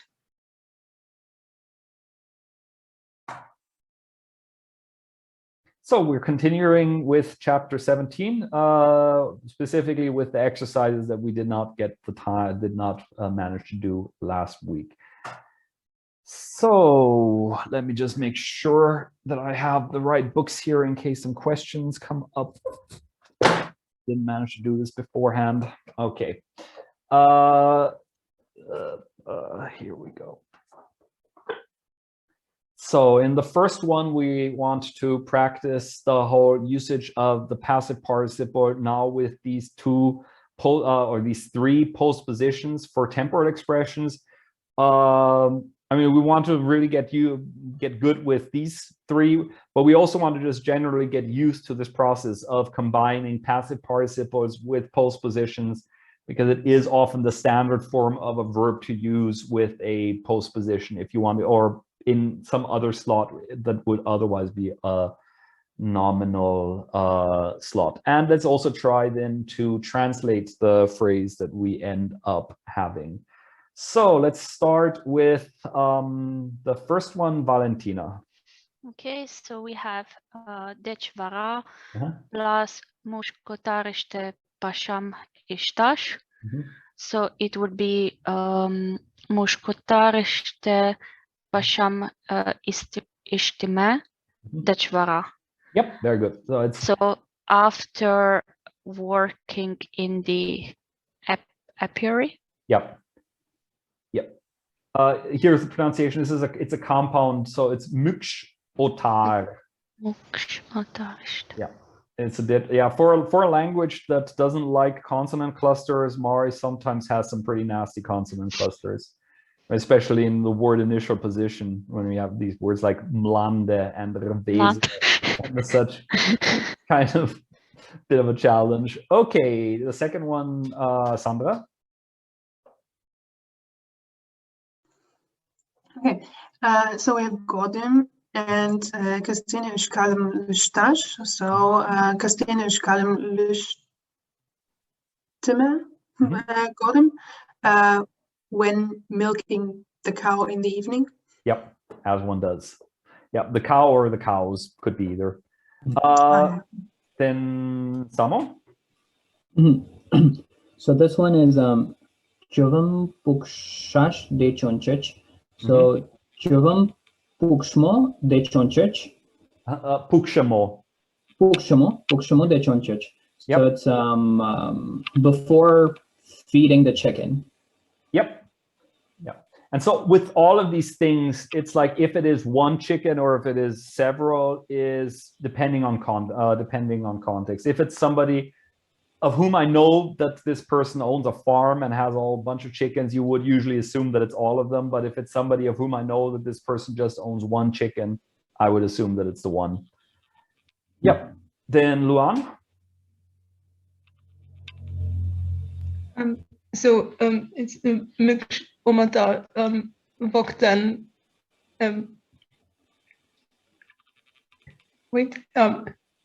it's shogaltimo godem. Shogaltimo first conjugation. Oh yeah. So while standing beside the what's this beehive? Yeah, sort of standing around or something like that. Yeah. Okay, then Reka. Okay, is it number 5? Vudem optash and dechvara. Vudem optimo dechvara. So after watering something, the plants. Yeah. After pouring the water, something like that. Yep. Then Sonia. Onakam vučimo godem when waiting or while waiting for the grandchildren, my grandchildren or grandchild. Yeah, it doesn't have to be my because the M here is actually, it's an accusative. Okay. But there is actually often a haplology if you have like my grandchild or so in the accusative, which would then be unakamum or so. Often you have, this is then just pulled together, that you have an M for both possessive suffix, first person singular, and the accusative. Yep, then Gopal. Sat pakcham unchaktin dich unchach. So, sorry, unchaktame. Onchaktamo, but yeah. Oh, right. Yes. So before showing the garden.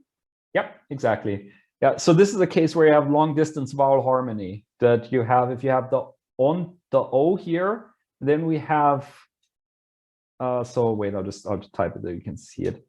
Onchaktamo. So the here and the here, they do nothing, they're neutral for vowel harmony. So when the question is, what is the realization of this vowel here, you go all the way back to the first syllable, and the O that you have there then determines that it should be an O. Okay, Valentina? So we have chaim yuash and dechvara. So chaim yuime dechvara. Yume. Yuma, because it's okay, yeah, because of the vowel harmony. Yep. So after drinking tea. Yep. And then Sandra. So Mernam Kőrstash Kodem. Mernam Kőrstimme. Yep. No, Kőrstne. Huh? Kőrstne. So first conjugation. Yep. Okay. While baking pancakes. Yeah, and Samo gets a bit of a tricky one. Koshkash, Shinchash, Dechonchich. Oh, I guess this the N drops, right? Shichmo. Koshkash, Shichme, Dechonchich. Yeah. So before sitting down to eat. Exactly. So that was the one tricky thing. The other one is that we have these two. We have Shinchash first conjugation to sit down and Shinchash second conjugation to sit. But since we have here an infinitive with it, to eat, you don't sit to eat, you sit down to eat. So it has to be the first conjugation in this case. Okay. Nice match and translate one. So you should read the first half here and then find a fitting second half below. And we'll start with Luan. So Pashash Kayamish Godem Ivuk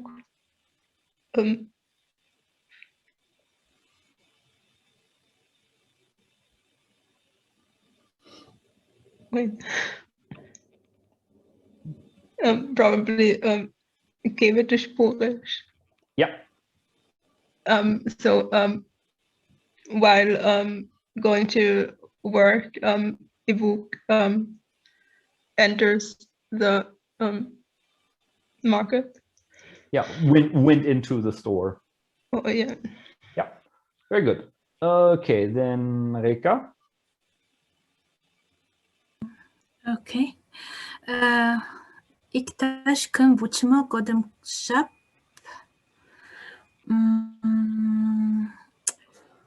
Kushun erta. Yep. So while waiting for someone, time passes slowly. Exactly. Then Sonia. Dunuktashan umeltaramar godem erik bashliverta. It's possible, but it's not the one they're looking for.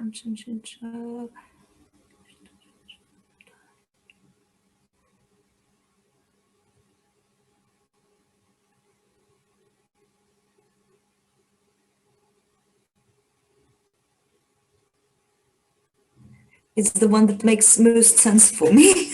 Yeah. Can you translate what that would be? It's like he's very happy, like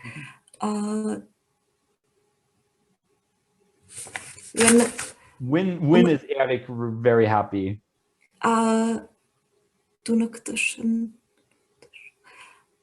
It's like during a while. I'm now not sure about umeltarash. It's like to explain. So when the teacher is explaining, or while the teacher is explaining, well, so Eric can be happy, or oknash unshincha. That's the one they're looking for. Okay, so he's like sitting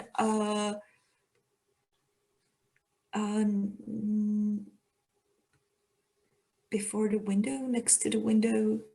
No, he's looking out of the window. Exactly. Yeah. He sits there looking out the window. Yeah. I mean, Thank you. Your version is possible too, but this is probably a more realistic depiction of everyday school life. Okay, Gopal.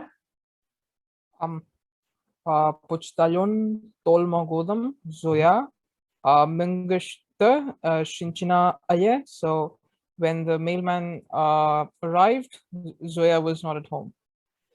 No, this doesn't work now. Because what person is Shinchena? Oh, right, it's we. Yeah, Right. exactly. So then Pesh, yeah, okay, so when the mailman came, Zoya was very happy. Exactly. Okay, and then Valentina gets a very challenging challenge. Very challenging, yes. You're no godim me mangisto shinchena ile. So we were not sitting at home, but I don't know what is your. We were sitting at home. We were sitting at home, right? Okay, yeah. there's an important Mari song that we need to still learn. It's coming as a song of the week in a few weeks. Yurje Yuresh, which means the rain is raining. The rain, and that's okay. Yeah. So while it was raining, we were staying home or sitting home. Mm-hmm. Yeah.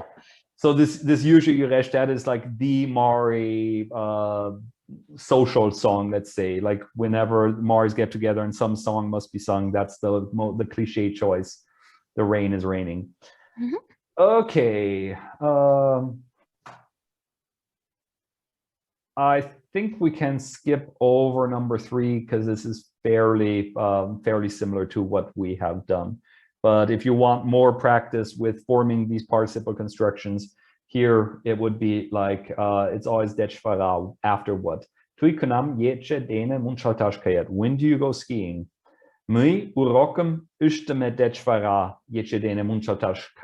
After I have finished doing my exercises, I go skiing.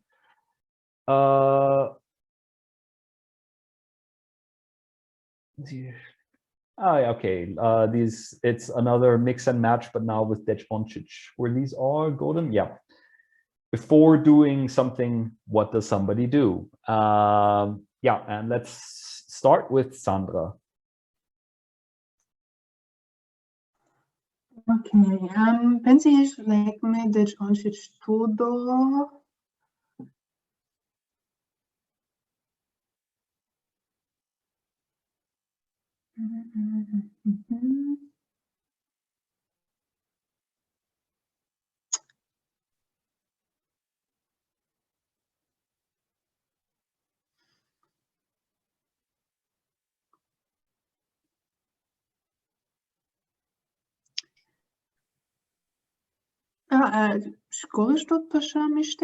Exactly. Yeah, before retiring, he was working at a school. Yep, exactly. Samo?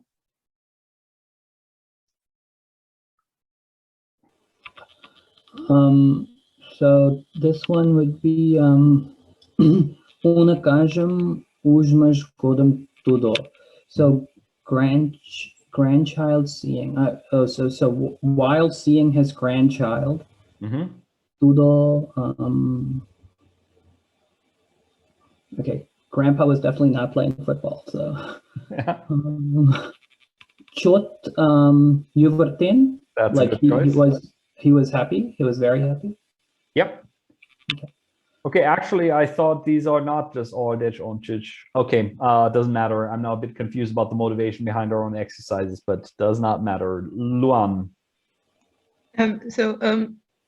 Me Samarik ulmem godem, and then it's like either Chichkin show the Rashke Kostena or Chilan Nagan Kuteren Nalena. I don't know what the exercise keeping. No, it can't be either of those. Wait, it's first person singular. Exactly, singular. No, okay. Wait. So then it's probably football dinner pesh sayan modernam. So when I was young, I played football very good. Yep.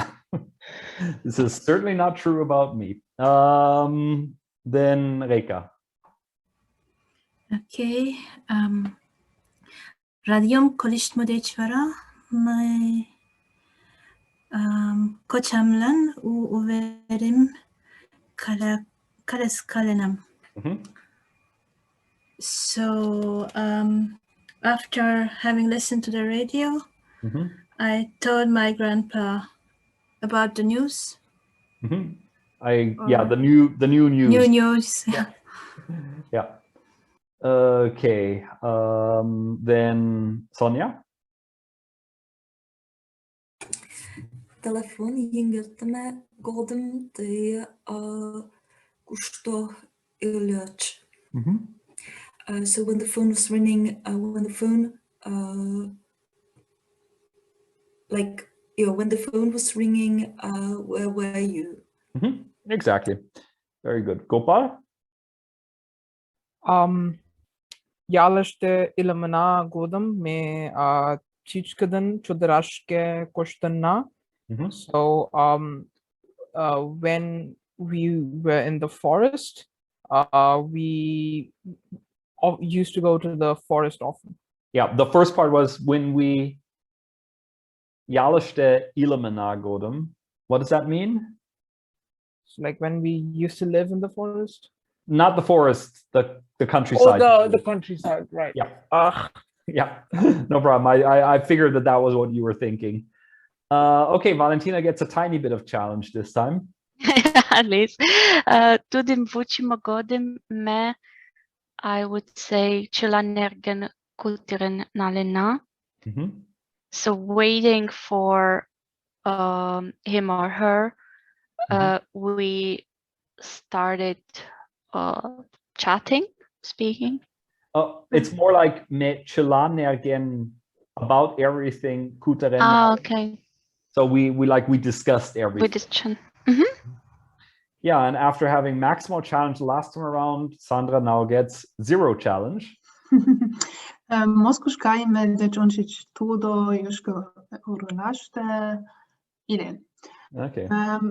Before going to, no, the other one was Moscow, right? Before going to Moscow, they lived in Yoshkola. Yeah, the 2 big metropolises in Russia, Moscow and Moscow. Yeah. Okay, I think I'll skip over this one. And this one also, we have a big revision coming up relatively soon, where we want to see that everybody can really form all of the forms. But here is my skolisto pasham ishtem ille. I used to work at school, and then it should be ty skolisto pasham ishtet ille, and such. So it's just the formation. It is very straightforward. It's just ille after the present tense form. It is very straightforward if we are stable in the present tense form, which I think we are, but we'll see in the revision in a few weeks. Okay. But yeah, let's try this one here, where we have to independently form some of the simple past tense 1 forms. One thing I realized after last week's lesson that I had not discussed is the whole aspect of evidentiality. Or did I mention it last week? No. So this is the simple past tense form 1 is a tense that is used for, so evidentiality is a grammatical marking of the information source of a statement. This is somewhat similar, that this is often mixed together with epistemic modality, which is when you grammatically mark doubt in something. Like if you in English say like this should have happened already, or so, like you indicate that you're sort of doubtful that it actually happened. But the difference between epistemic modality and evidentiality is if you're using epistemic modality, you are sort of including your own evaluation if you think that something happened, or if you think that something is true. Evidentiality is not that. In evidentiality, you grammatically indicate if you are saying something based on direct observation, or if you are saying something based on information you were given by others, for example. Like if you are telling, like in languages that have very strong evidential distinctions, like Turkic languages, for example. you have a direct evidential past tense form, which you would use to like tell about things that you yourself did over the weekend. And you have a different form that you would use if you're telling about the life of Beethoven. Even if you are completely trusting the sources that you are using, you were not there to observe Beethoven doing all the things that Beethoven did. So you use a form for indirect evidentiality. So in Mari, I mentioned evidentiality already when we were discussing the simple past tense 1 and simple past tense 2, where I said it factors into it, but it's like just a factor among many here. But in the compound past tense forms, it is a strong factor. We have now the first one that has ille, and we're in a few weeks going to meet one that has, then instead of ille, uses ulmash, where instead of saying like here,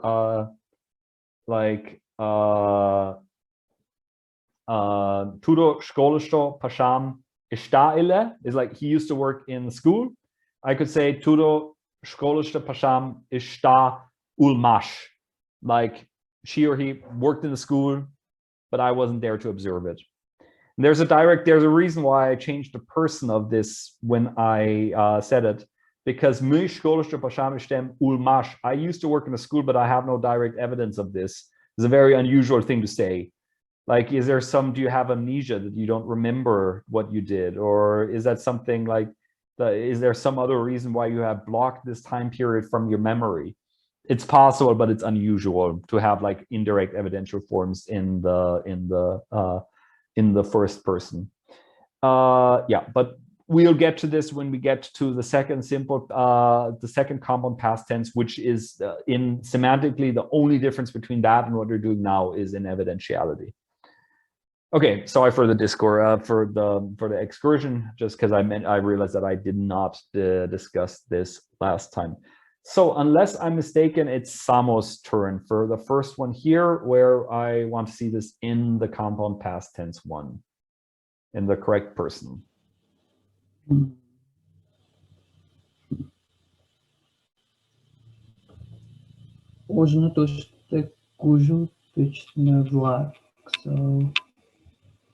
what was original again? Like tushte is here. Original is in the old days, back in the day. Okay. Back in the old days, the long pine, and then kushkash grow. So that's I can't remember. So it's like with Ilya, but kushkat. Yeah. Exactly. It's a first conjugation verb, and first conjugation third person plural, because we have vlak, we need plural, is it kushket ile. Okay. Yep. Then Luan. Me yalushte ilemem kodem chonerash koshtash yoratem ilya. When I was living in the countryside, I used to go to the I loved to go to the forest. Yeah, it sounds a bit awkward if you say I used to love going to the forest, but in Mari it works. Okay, then Reka. Okay. Hört und chilno. Ladera kue kushkish ile. A branchy birch tree used to grow in front of the house. Yep. Something like that. Exactly. Sonia.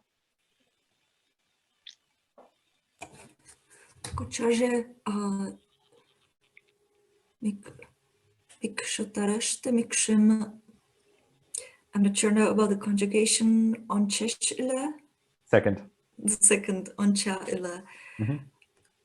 Like his grandpa used to look after the bees on the bee farm. Yep. Okay, then Gopal. Kovaje ushkalam. This is the second conjugation, right? Yes.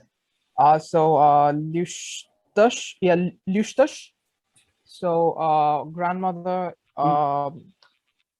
It should be the compound past tense one, so it should be present tense form followed by ille. Right, I'm so sorry. No problem.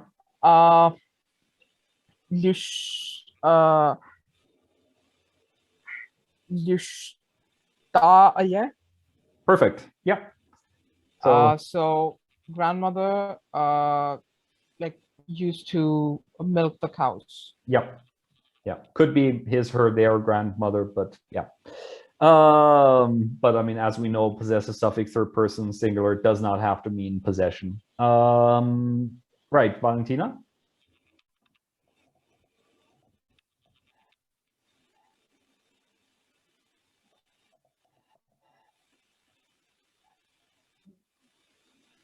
I can't hear Valentina.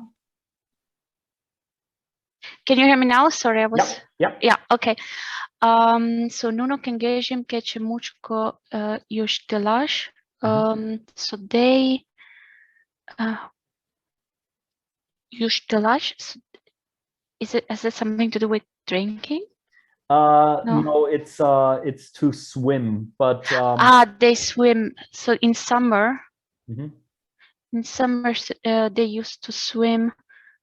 So I would say yushtilit ile. No kengejim yushtilit ile.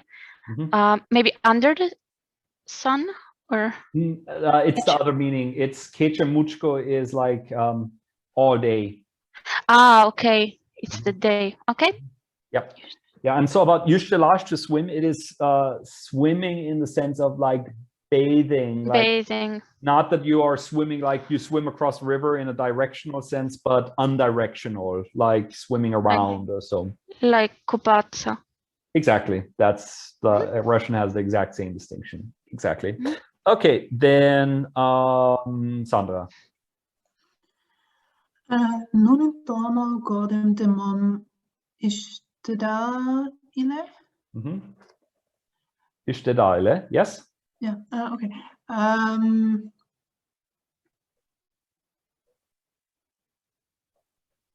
What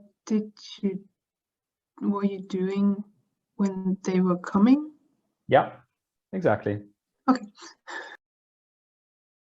Okay.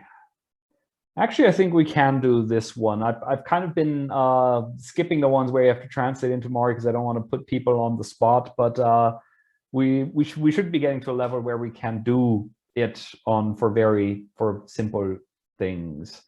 But if you can't think of an individual word, ask me. There is no shame in that. Let's start with Samo. Okay, so una dolmo kitchen the momish tetele. So I'm so the momish tetele, like what were you doing? And then Ana is guest, but I can't get like dolmo kitchen, the part in the middle. Okay, so una is the guest. Yeah. Tolash is to come. Okay, so and when the guest came.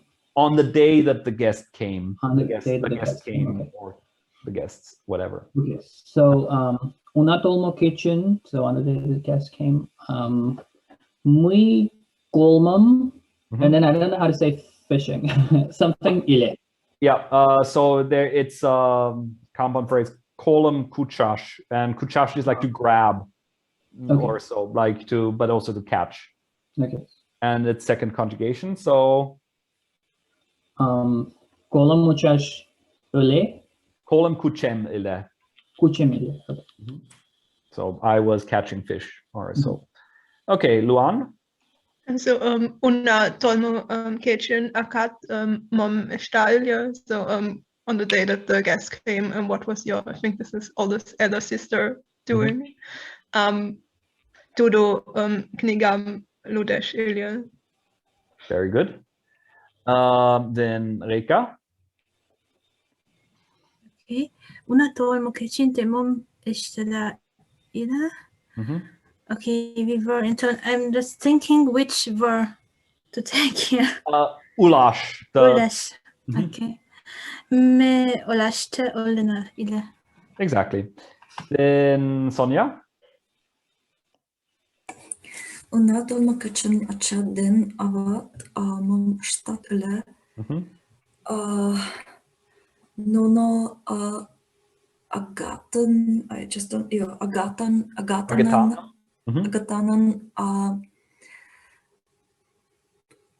pushtash is to feed. Careful, pukshash. Pukshash, thank you.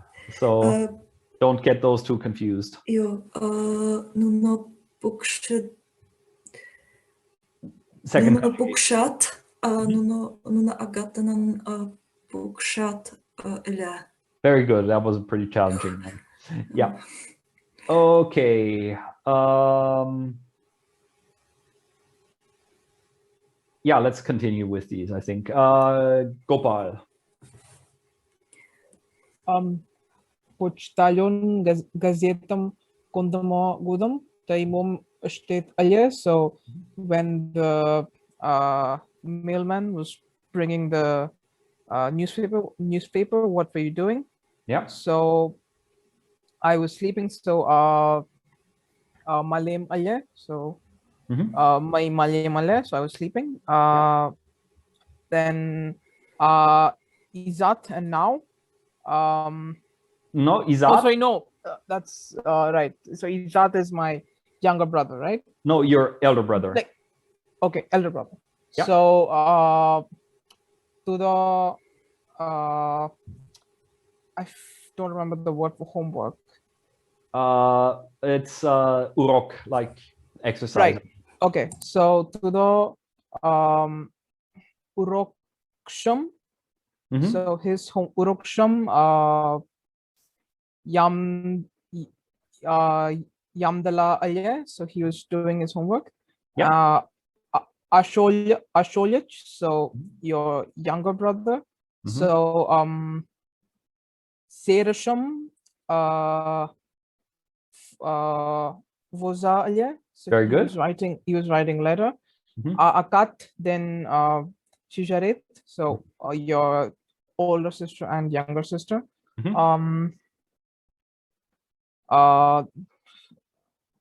Cow. So this is I forget the word for cow. Ushkal. Ushkal, right? So Ushkalam. Lushtalya. No, Lushtatalya. Very good. Okay, great. Then for the next one, we can do it. I didn't actually mean for Gopal to do all of them, but if you were happy and willing to do it, you can do it. But now for the next one, everybody can take one. And yeah, here we can meet again some animals. Valentina.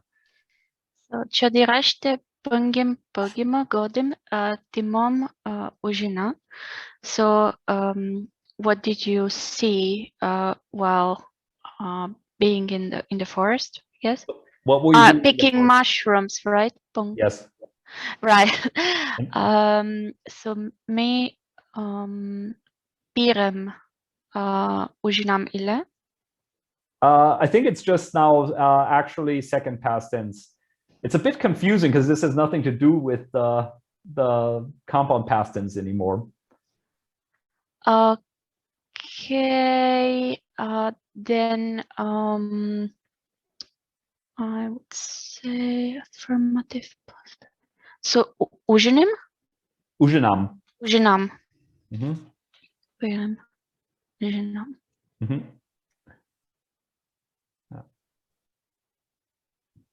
And this is a comment. This pongam pogam mogodam is one of my all-time favorite Mari phrases. Yeah, then Sandra. To the laatste pongam pogam mogodam achat mom ujen. What did your dad do when you were picking mushrooms in the forest? Acham maskam ujen. Yep. Yep. Perfect. Samo. Čo daraște pongam pongomo godam shujaret momujan. So when you were picking mushrooms in the forest, what did your sister do? What did she see? What did your sister see? Sorry. What did your sister see when, like this whole pongam pogam godam, this does not have a personal reference in it. So it's just relative to the subject. So what did she see? Wow. Yeah. Okay. So shujarem, merangem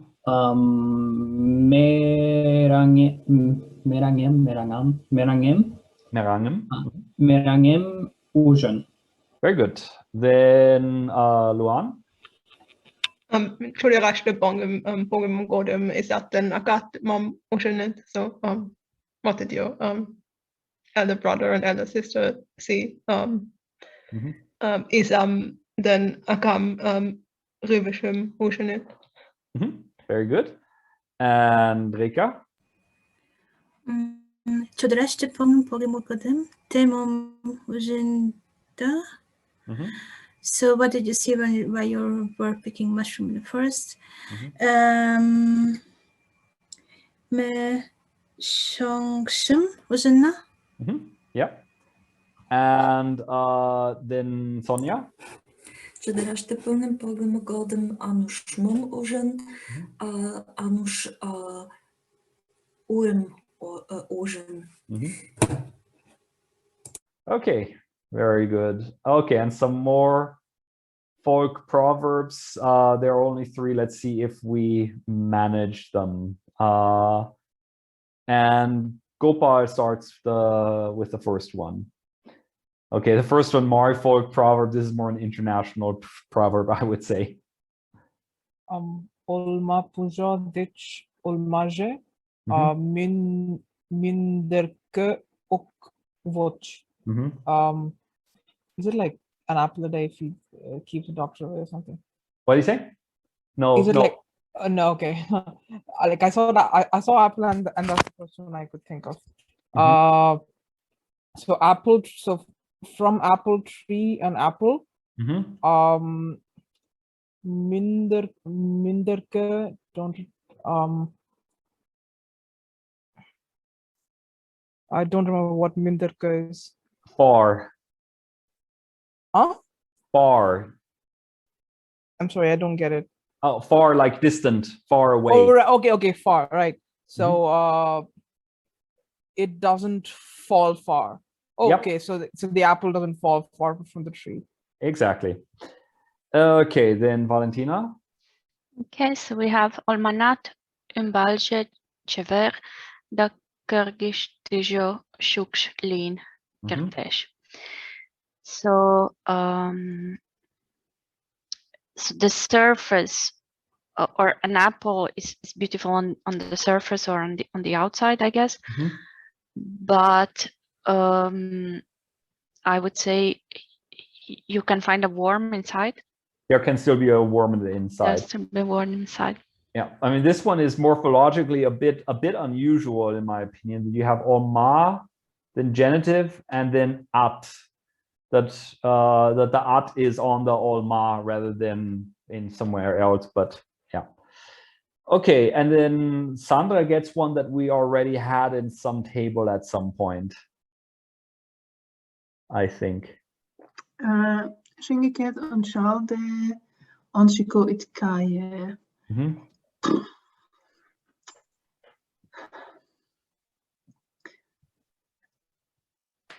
Yeah, don't go.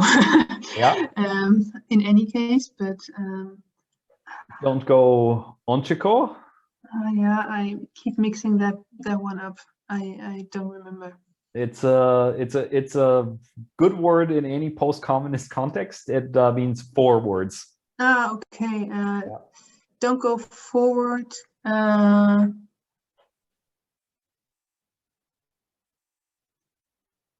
Without looking behind you? Exactly. Okay. Okay. Let's see if these folk riddles are any more transparent than the other ones. Samo gets the first one. So Yoshkar Kashta Umbelne Osh chöve, shincha. So red crossbar beam. Okay, red beam. Umbalne or umbalne is like from the top, right? On the top, and it's a postposition. So on top of or on the red cross beam. What's happening? White. So, and then chöve, shincha. Like shincha is shincha is come. No, it's sit. Sit, sorry. And then I don't know what chöve is. A chicken. So a white chicken sits, or white chicken, also white chickens, it can be plural too, sit on a red crossbar. And nobody say it that has looked it up. Does anybody have any guesses what this could be? What are white chickens sitting on a red crossbar? I think it's tea. It's tea. Yep. Specifically the lower row. And your gums are the red crossbar on which the white chicken that are your teeth are sitting. Yep. Okay. Then Luan gets the second one. So but bachem pel yechetena volem. So wait. I come down with skis from the top of the house. Yeah, like with one ski each or something like that. Yeah, this one is trickier. Like the first one I understand. This one, does anybody have any guesses before I solve it? Is it like the, I don't remember the English, is it like the Regenrinne? Oh, okay. That would sound better than what it actually is. No, it is the part in the hair. If you have like your hair parts in two ways, they say that then the two halves of your hair look each like a ski. It takes a lot of imagination, I guess. Okay. Yeah, I think these are not bad to practice, these spatial adverbs or postpositions. We should find a fitting one each, and fitting you can find if it is fitting either depending on like the core semantics, but also on if the respective word marks movement into something, no movement, or movement away from something. Reka. Just a minute. Okay. So this one, main akam.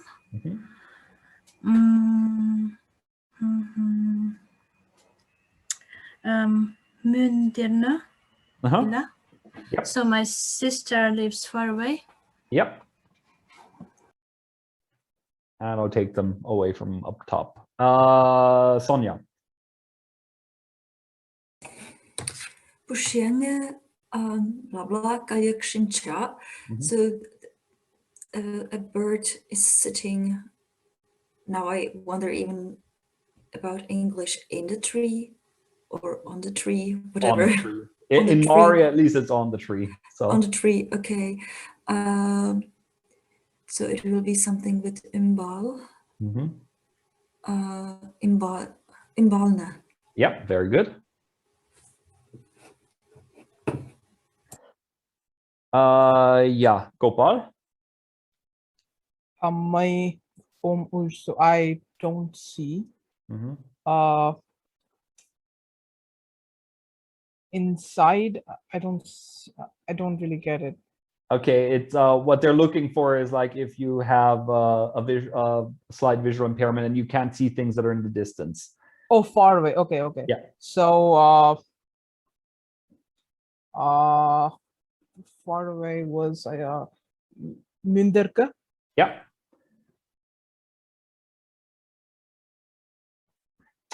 So I don't see far. Okay, then Valentina.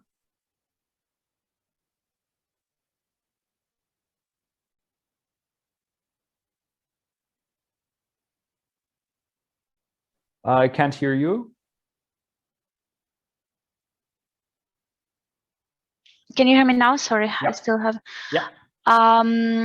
So I think that Simeon Kugeza Voktene Eprem Kugeza Shincha.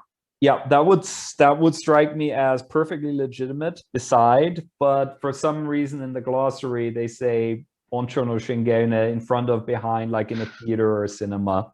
Right. But your version would have been what I would have guessed too if I didn't have the glossary here. Okay, Sandra.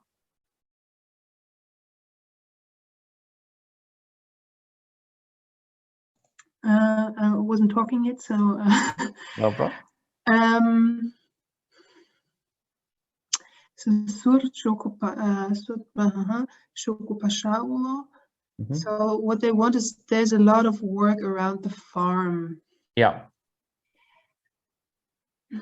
But in Mar, it's more like inside the farm. In the Okay. So is it kőrgő?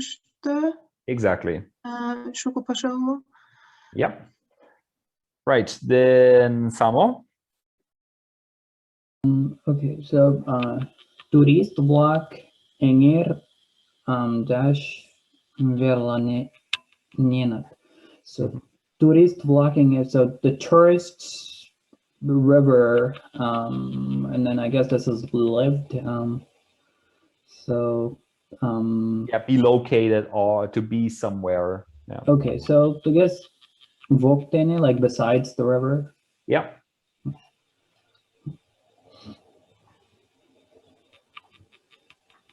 Yeah. Then Luan. I guess the book wants Onchigo. Yeah. Diana. We always go forward. Yeah. I have to make sure that I don't have my mouse cursor be a spoiler. But you knew this one. Rika. Okay. Yocha Purt Umbakikuza. If he's climbing. Yeah. So the child climbs up the house. Sonia? Med varmen, blah blah, balischen.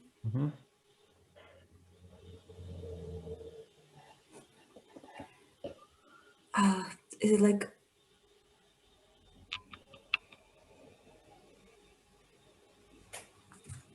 I'm not quite sure even about the meaning of balischen. It's like I knew. Yes, but I knew. So this is in the first past tense, which often has sort of like a bit of a perfective undertone to it. And like a perfective counterpart to know is recognize. I have no idea. I have no idea if it works like this in Czech, but like in Russian also, the word for recognize is derived from the word for to know with the prefix. Yeah. So it would be something like from far away. Med avamam, yeah, menderachin, balischen. Thank you for help. Yeah. Okay, then Gopal. Pushenge, Shingechan, like from behind. So Pushenge, Shingechan for us lekte. So the cat leaves from behind the tree. Yeah.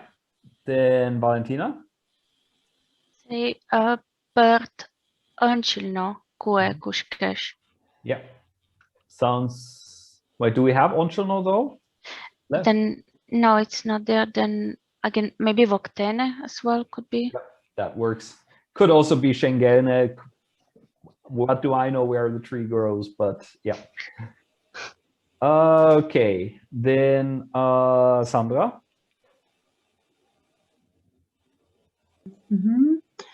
Jutta Bird.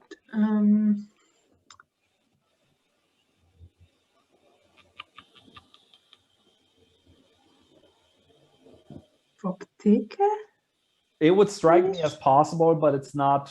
That would be like goes to beside the house, but they want to say that the child goes behind the house. Shingeke. Shingeke. Very. Yeah, this is a bit arbitrary, but Samo. Pachka dash elnet koesh. So garden is visible. I don't know what elnet is. Is it a name? It's a river. Yeah. It's a river. Okay. So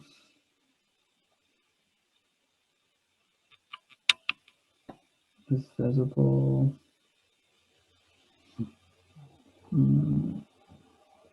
Is visible in front of the river, like onchul name. But that would be like in front of me. Oh, name. Okay, okay. So Shengelne. Yeah. Because visible.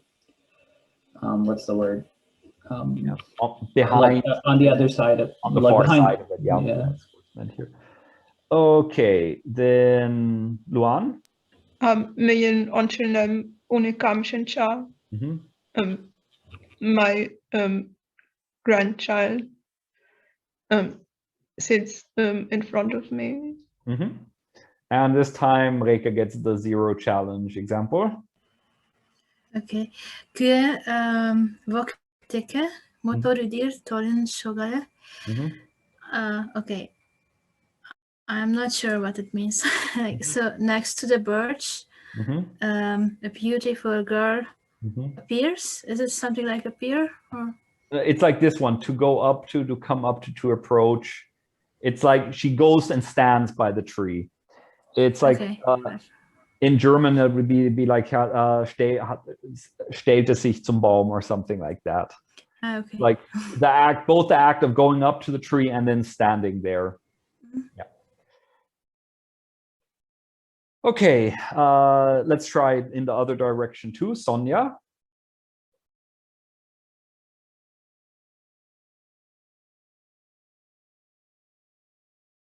I can't hear you, Sonia. Not sure if Sonia if something is up. Okay, then let's skip to Gopal until we figure out what's up. Sonia. Oh, now I heard you. Sorry, I just got, I needed some water, so. Oh, no problem. So it's translation. Men nan onchilno ingere. Like in front of us. And I'm not sure I'm not sure what ingere is. A river. River. Okay, sorry. No problem. Then Gopal. Should look unchal, so look at the shelf. Yeah, or like look in the shelf if you're looking for something. Right. Then Valentina. Mlande umbalne oshum kia. So white snow, ice on the land. Yep. Then Sandra. Miškoldach műndör Elena. We live far from the school. Yep. Then Samo. Muitium műndörch polisham. So so I recognize you. This, I guess, has something to do with distance, right? Like at a distance, I recognize. From afar, from far away. From afar, yeah. Yeah. Then Luan. Enge omsavokten shoga, the fishing rod stands beside the door. Yep. Then Reka. Okay, voktekem shich. Sit down next to me. Yep. And then Sonia. Kayek go imbakshinche, a bird sits down onto a birch tree. Yep. Or sat down onto a birch tree. Yeah. Okay, great.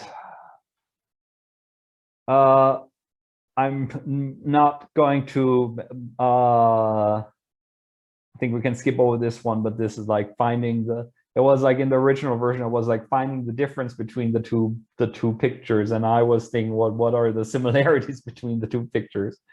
But yeah, you can in your own time if you want. You can see the description of what the difference is between the two pictures. Yeah, and this one is then also just finding the appropriate lexicon, but I think I'll skip over this one too because it's not a grammatical thing too. Anush chivigam puksha shemech echanam nula neje. Anush feeds the chicken and Shemech wants to lick Echan.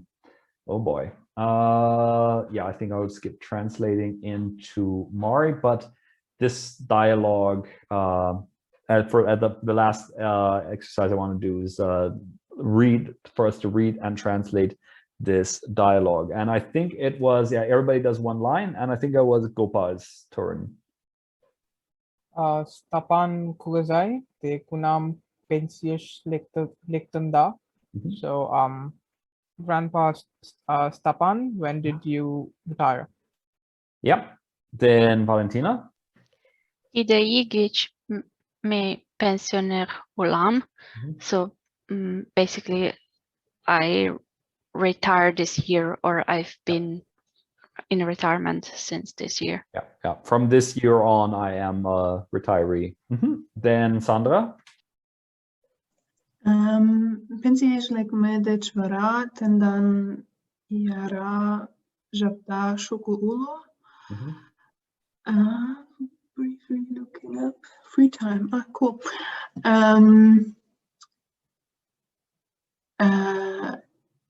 Do you have a lot of free time after retiring? Yep. And then Samo. Okay. Oilamanat or goal. So I guess that's given the meaning. That goes without saying. Okay. Yeah. You don't even have to say that. It's what it literally is. Erdene erak nigush on vashke. Chala pasham vashke deustem. Okay, so the second part is like I work like without a lot of rush. Erdene erak nigush on vashke. I'm not really sure what this is, like Vashke and Nigush. I can't remember what they are. Okay, Vashgash is to rush somewhere. So wait, let's start here. Erdene Arak, what does that mean? Yeah, I can't remember this one, sorry. Okay, no problem. Early in the morning. Okay. Vashke, I don't rush, and this is this thing borrowed from Russian. It's like for negative pronominals and adverbials. We had kush or kushko was where, and nigush is nowhere. So early in the morning, I don't rush anywhere. I don't have to rush anywhere early in the morning. Yeah, and then the second part we already had, all works without hurrying. I do, so I don't have to hurry much. Yeah, then Luan. Yara shapishte te momishte da. What do you do in your free time? Yep. Then Reka. Shukoludam, radium kolishtam, televizor monchim. So I read a lot. I listen to the radio. I watch TV. Yep. Then Sonia. De vet git jollan beshmastare ulada. Inde ochene kislem ishtam jabda ulo. Wow. Well, you are the jack of all trade, like you do like kind of everything. Yep. Yeah, and this is a very nice phrase in my community. It's like mastar. It's like a master. That's where it comes from. But it also means like, yeah, so you're like very talented. So you do. Yeah, to the foot and legs. So basically you're like a master with doing whatever with your feet and legs, and that means you MacGyver. Yeah, exactly. Okay. And I don't remember what on the ochene. Ochini is sort of like it's a particle of some sort. It's like German would be wohl, like it's like perhaps well or something like that. So now I guess. Okay, Kyslan, что там жепта?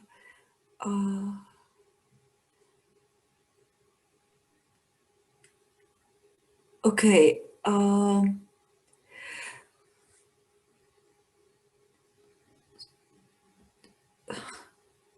It's like now you have time to make Kysla. Yeah. Indeed. Yeah. So now I guess you have time to make some guslis. Gopal? So yeah, so indeed, in the beginning, there wasn't always time, enough time to. Yeah, so there was always not enough time in the earlier in the old days, like when he was still working. Right. But now, like I give my spirit, like I give my entire spirit to like works that that I like doing. Exactly. Then Valentina? Tazalik da kuzerak. I'm guessing that he's asking about his health. Yeah. So how is your health? Yeah. And then Sandra? Daar zal ik dan voor hem omschrijven.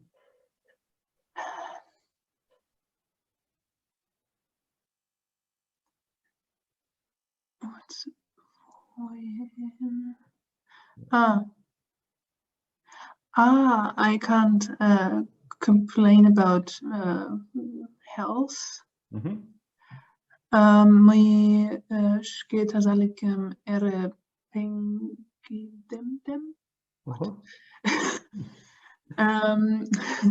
Zajatki myślę tyle mieć dane kosztam jeszcze ram. What's that really silly sounding verb? Pengedem dash? Yeah, pengedem sounds a bit. I'm going to do an analysis of it when we're done. Okay, like strengthen. Okay. I always strengthen my health. I'm doing exercises. In winter, I'm going skiing. I'm going, swimming. Yep, that was perfect. Then Samuel? Telemat Yushtolada. So do you also swim in the winter?